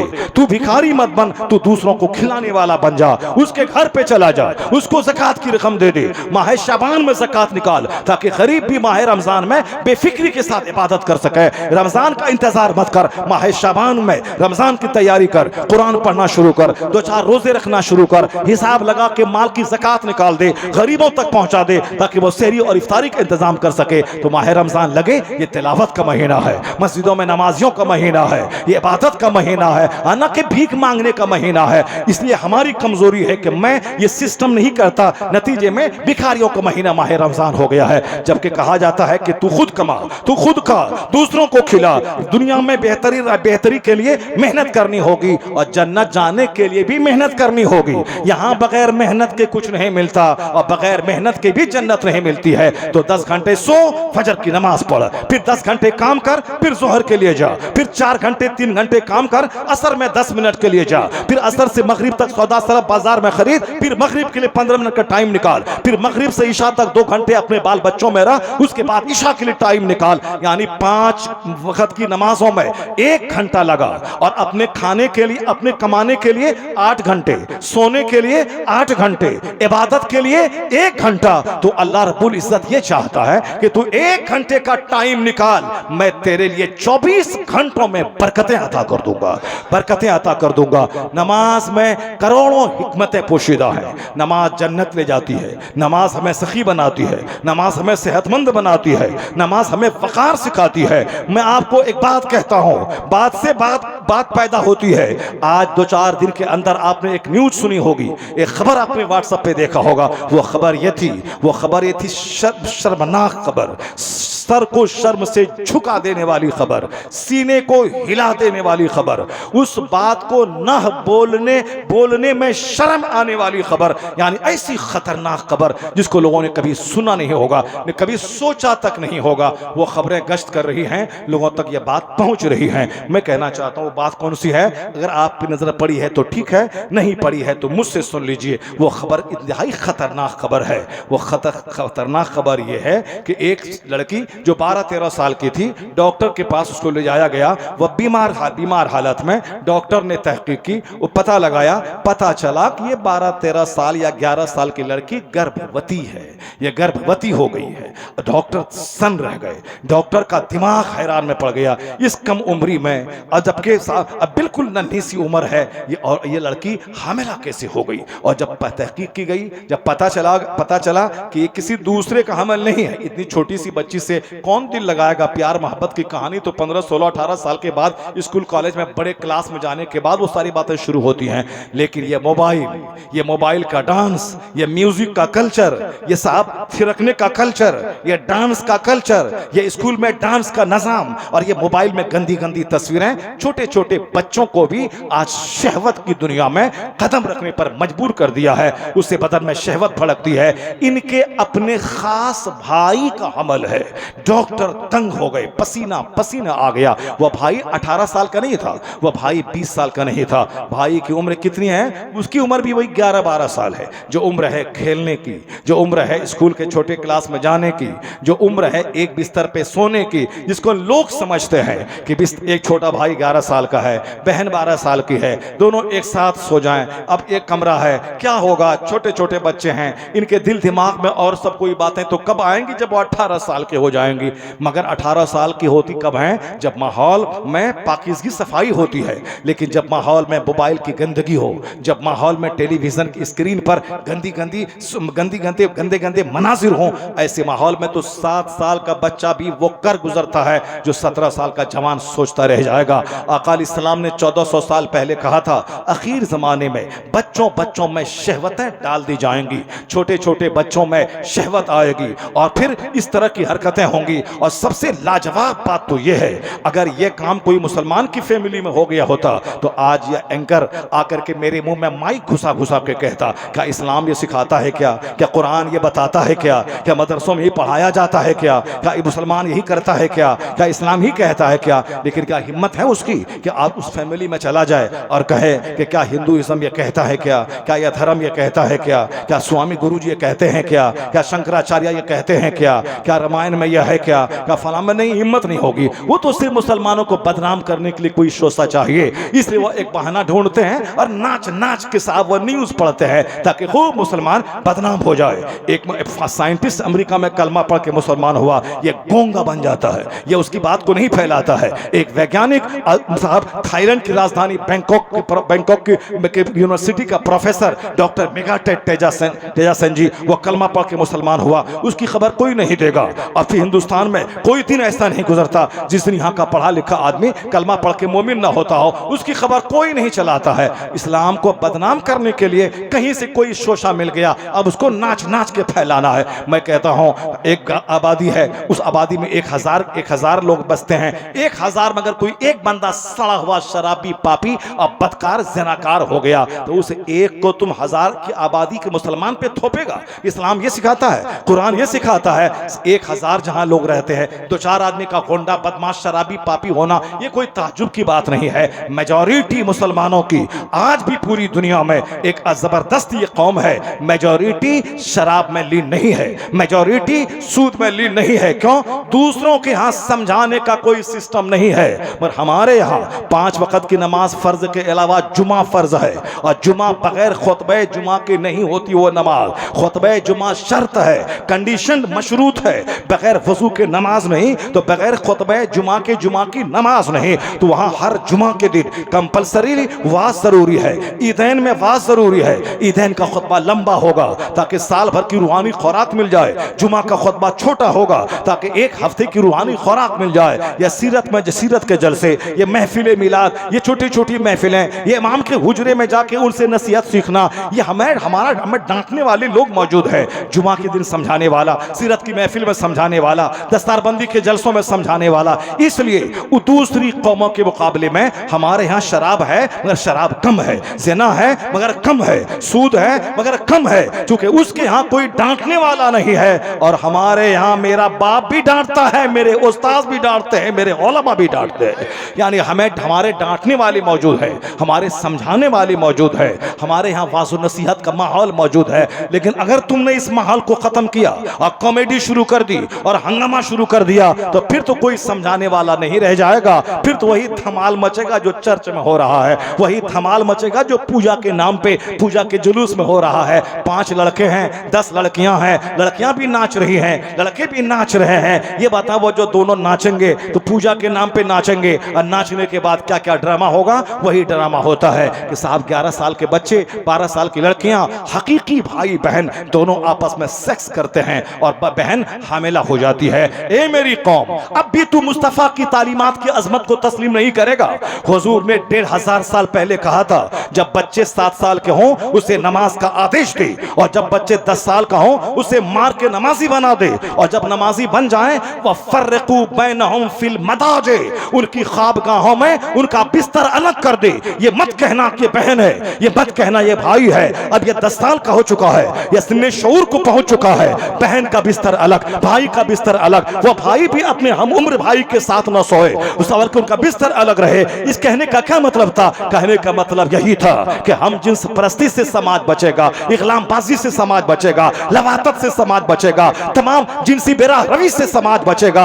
आज जब लोग इस तरह के माहौल को देखते हैं, मुस्तफा का फरमान याद आता है, जहां आज मशवरा देते हैं दानिश्वर कि बिस्तर अलग कीजिए, दोनों की ख्वाबगाहें अलग हो। कुर्बान मुस्तफा पे जो 1500 साल पहले ये फरमान जारी किया और सोने का एक सिस्टम बताया कि बच्चों को नमाजी बना 10 साल में, उसके बाद ख्वाबगाहों में बिस्तर अलग कर दे। पता ये चला दानिश्वरों की निगाहें जहां आज गई है, साइंटिस्ट निगाह है जहां आज गई है, वहां नजर मुस्तफा की 1500 साल पहले चली गई है। इसलिए मुस्तफा लाजवाब, मुस्तफा की शान लाजवाब। आला हजरत की माने तो कहना पड़ेगा सारे ऊंचों में ऊंचा, समझिए जिसे है उस ऊंचे से ऊंचा हमारा नबी। सारे अच्छों में अच्छा, समझिए जिसे है उस अच्छे से अच्छा हमारा नबी। नारे तकबीर, नारे रिसालत, अज़मते मुस्तफा। वाह वाह वाह। तरक्की का वाहिद रास्ता है कि मोहम्मद से वफा तूने तो हम तेरे हैं।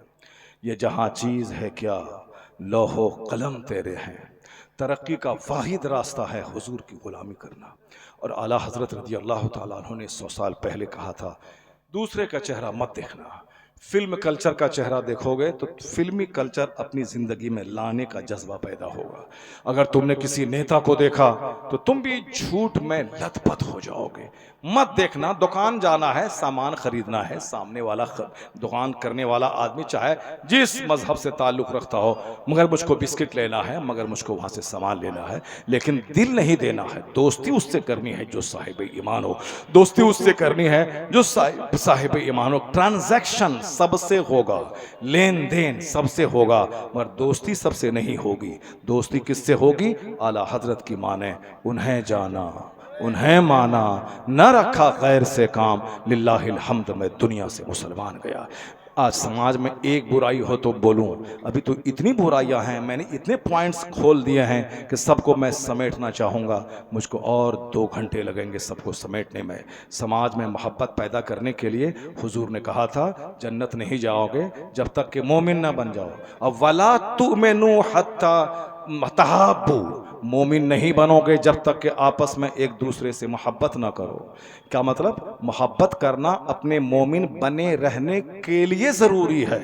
ऐसा नहीं कि वो अपना खाता है, हम अपना खाते हैं, हम क्यों जाएं। नहीं नहीं, अगर ईमान प्यारा है, जन्नत प्यारी है, अगर खुद अल्लाह रसूल की रज़ा प्यारी है, मग़फ़िरत और बख्शिश प्यारी है, तो ना चाहते हुए भी पड़ोसी से मोहब्बत करना होगा, अपने भाइयों से मोहब्बत करना होगा, रिश्तेदार से मोहब्बत करनी होगी। तो क्या कहा कि उस वक़्त तक नहीं बनोगे मोमिन जब तक कि आपस में एक दूसरे से मोहब्बत ना करो। अब आगे हुजूर कहते हैं अवला अदुल्लुकुम अला शैइन, इज़ा फ़अलतुमूहु तहाबबतुम, मैं तुम्हें एक नुस्खा बताऊं जिस पर अमल करोगे तो मोहब्बत पैदा हो जाएगी। ये कौन सबसे बड़े हकीम मुअल्लिम कायनात मुस्तफ़ा कहते हैं, क्या मैं तुझको एक नुस्खा नहीं बताऊं जिस पर अमल करोगे तो तुम आपस में मोहब्बत पैदा हो जाएगी। हुजूर कहते हैं अफ़शुस सलाम बैनकुम, आपस में सलाम को फैला दो। ये मत देखो कि मेरी बीवी है सलाम करो, ये मत देखो कि मेरे शागिर्द है सलाम करो, ये मत देखो कि मेरे समाज के गरीब हैं सलाम करो, ये मत देखो कि ये मेरा पड़ोसी है सलाम करो। सलाम को फैला दो। जब तुम 10 बार सलाम करोगे तो सामने वाले का दिल ही तो है, वह दिल हिल जाएगा, वह फिर तुमको सलाम में पहल करना चाहेगा। इस तरह आपस में मोहब्बतें पैदा हो जाएंगी। सलाम करने के बाद चेहरे पे मुस्कुराहट पैदा हो जाती है। और जब यह नफ्स बोले कि नहीं साहब आई एम, मैं हूँ, आई एम ग्रेट, मैं बड़ा हूँ, मैं बड़ा हूँ, मैं प्रिंसिपल हूँ, मैं शेखुल हदीस हूँ, मैं मस्जिद का इमाम हूँ, मैं गाँव का जमींदार हूँ, मैं पत्नीदार हूँ, मैं शौहरे नामदार हूँ, ये मेरी बीवी है, मेरे घर में रहती है, मेरा खाती है, मैं शौहरे नामदार हूँ। जब ये सारी बातें दिमाग में आए तो बस सामने हुजूर को ले आना कि मुस्तफ़ा से हटे तो बर्बाद हो जाओगे। हुजूर को ले आना कि सरकार रास्ते से चलते थे तो बच्चों को सलाम करते थे, घर में दाखिल होते थे तो बीवियों को सलाम करते थे। मैं बड़ा या मुस्तफ़ा बड़े? जब सामने मुस्तफ़ा को लाओगे तो सारा गुरूर खत्म होगा, आजिज़ी पैदा हो जाएगी, अक्सारी पैदा हो जाएगी। एक हंगामे महशर हो तो उसको बोलो, सैकड़ों बातों को रह रह कर ख्याल आता है। एक बुराई हो तो हो, समाज तो बुराइयों का गहवारा बन चुका है। सबके दिमाग में घमंड और गुरूर बसा हुआ है। मैंने मकान बना लिया, मैंने मोटरसाइकिल खरीद लिया, मैंने कार खरीद लिया। उसी उम्मुल अहादीस में आया है, एक शख्स आया हुजूर के सामने बैठ करके, वो अपनी रान को हुजूर की रान अक़दस से मिला दिया, हाथ पाँव पे रखा, उसके बाद पूछा फ़अख़बिरनी अनिल इस्लाम, इस्लाम के बारे में खबर दीजिए। हुजूर ने जवाब दिया। फिर वो कहता है कि सदक़ता, आपने सच कहा। साहबे कराम कहते हैं हम लोगों को ताज्जुब हुआ, यसअलहु व युसद्दिक़हु, सवाल भी करता है और उसकी तस्दीक भी, कंफर्मेशन भी दे रहा है। फिर ईमान के बारे में पूछा, हुजूर ने बताया। फिर क़यामत एहसान के बारे में पूछा, हुजूर ने बताया। फिर क़यामत के बारे में पूछा, क़यामत की निशानियों के बारे में पूछा। जो बात मैं कहने जा रहा हूँ ये बात यही है। आका ने क्या फरमाया, अंतलदल अमतो रब्बतहा, जब देखना कि बांदियां, ये नौकरानी, ये घर में काम करने वाली औरतें ये अपने मालिक को जन्म दे रही हैं तो समझ जाना कि क़यामत करीब आ गई है। और आगे कहते हैं वन तरल हुफातल औरातल आलता यानी बकरियों का चराने वाला, ये नंगे बदन नंगे पांव रहने वाला, ये बकरियों का चराने वाला, ये ततावलूना फिल बुनियान, यानी ऊंची ऊंची इमारतों में इतराने लगे तो समझ जाना क़यामत करीब आ गई है। यानी जो बकरी चराता था, जो नंगे पांव रहता था, जो नंगे बदन रहता था, मगर आज ऊंचे ऊंचे महलों में आराम कर रहा है, जो आज देख रहे हैं ये क़यामत की निशानी है, ना कि डेवलपमेंट है, ना कि तरक्की है। दुनिया विनाश की तरफ जा रही है तो बुलेट खरीदना डेवलपमेंट नहीं है, मकान बनाना डेवलपमेंट नहीं है, अब तो 4-10 बीघा जमीन खरीदना डेवलपमेंट नहीं है। इंसान बनना डेवलपमेंट है, नमाजी बनना डेवलपमेंट है, बाहया बनना डेवलपमेंट है, मुअद्दब बनना डेवलपमेंट है। कोई मकान पे मकान बना रहा है, ये मत बोले कि तरक्की कर रहा है। कोई अखलाक पे अखलाक ऊंचा कर रहा है, समझ जाए ये डेवलपमेंट, ये तरक्की कर रहा है। ये नमाजी है, ये रोज़ेदार है, ये बाअखलाक है, इसके अखलाक ऊंचे हैं, तब कहें ये डेवलपमेंट है, ये स्पिरिचुअल अपलिफ्टमेंट है, ये रूहानी तरक्की है, ये अखलाकी डेवलपमेंट है। जो लोग इस तरह की बुराइयों में मुलव्विस हैं वो मुस्तफ़ा को सामने रखें, हुजूर की हदीस पढ़ें, तब उनके दिल जाएंगे, दिमाग की सारी नमाज पढ़ना सबसे बड़ा फर्ज है, नमाज छोड़ना सबसे बड़ा गुनाह है। अगर ये पढ़ते रहेंगे तो धीरे धीरे छोटी छोटी बुराइयां जो समाज में चोर दरवाजे से आ गई हैं, काफिरों के दरवाघर से आ गई हैं, धीरे धीरे वो सारी बुराइयां खत्म हो जाएंगी। वरना लोग सुनेंगे, मजा लेंगे। आज आपको मालूम होगा कि करोड़ों लोग मेरी उस क्लिप को सुन रहे हैं कि साहब जहेज की मजम्मत के ताल्लुक से जो मैंने कहा था, क्या कहा था कि लड़की पाँव पापोस लाएगी, पोछेगा ये हिजड़ा, पलंग लड़की लाएगी, सोए धोएगा यह हिजड़ा, साहब वॉशिंग मशीन लड़की लाएगी और कपड़ा धोएगा यह हिजड़ा। करोड़ों लोग आज गैर मुस्लिम आपसे ज्यादा सुन रहे हैं, उसकी खवातीन सुन रही हैं, उसकी खवातीन इसकी रील बना बना के समाज में फैला रही है। क्यों फैला रही है? चूंकि एक जबरदस्त तनकीद है समाज के गलत सिस्टम पे। इस मुतालबा जहेज ने हिंदुओं को भी खोखला किया। जहेज के मुतालबा ने मुस्लिम सोसाइटी को हिंदुआना रस्म रिवाज का हामिल बना दिया है। आका अलैहिस्सलाम पे नजर रहे।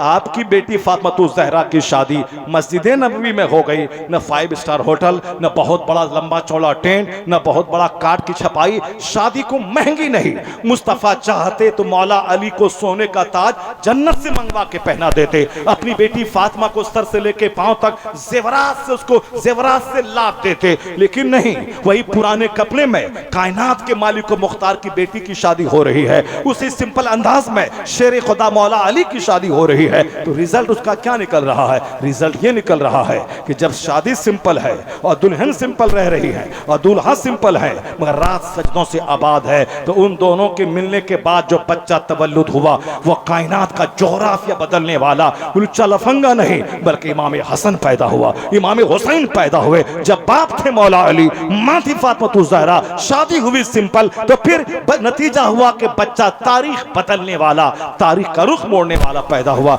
आज जब मुतालबा जहेज जोरों पे है, आज साहब लड़की के बाप को जमीन बेचवा के घड़ी लाडो घड़ी पहनने का शौक, बुलेट पे चढ़ने का शौक, कार पे चलने का शौक है, तो आने वाले बच्चे कैसे हो रहे हैं उसका भी ख्याल कीजिए। ये बच्चा लुच्चा, ये लफंगा, ये गुंडा, ये माँ बाप के सर पे चढ़ के मारने वाला, माँ को आंख दिखाने वाला, अपनी बीवी की गुलामी करने वाला, अपने सास ससुर, अपनी साली, अपने साला की गुलामी करने वाला, अपनी अपनी अपनी बहन से चिढ़ने वाला, उनको सलाम तक नहीं करने वाला, उनके घर तक की खबर तक नहीं लेने वाला। ये जो हाथ से निकल गए बच्चे हमारे, ये बच्चे इसी निकल गए मेरी शादी हो गई पेचीदा, मेरी शादी हो गई सुन्नतों से खाली। अगर चाहते हैं कि बच्चा हमारा नेक बने, परहेजगार बने, तो नाच गाना खत्म करना होगा, तमाशा खत्म करना होगा, मुतालबा जहेज खत्म करना होगा, शादी को बिल्कुल सिंपल आसान बनाना होगा। 5 आदमी के बीच में निकाह हो जाए, 10 आदमी के बीच में निकाह हो जाए, रात में रिश्ता तय हो, रात में निकाह हो जाए, मस्जिद में 5 आदमी बैठे वहां निकाह हो जाए।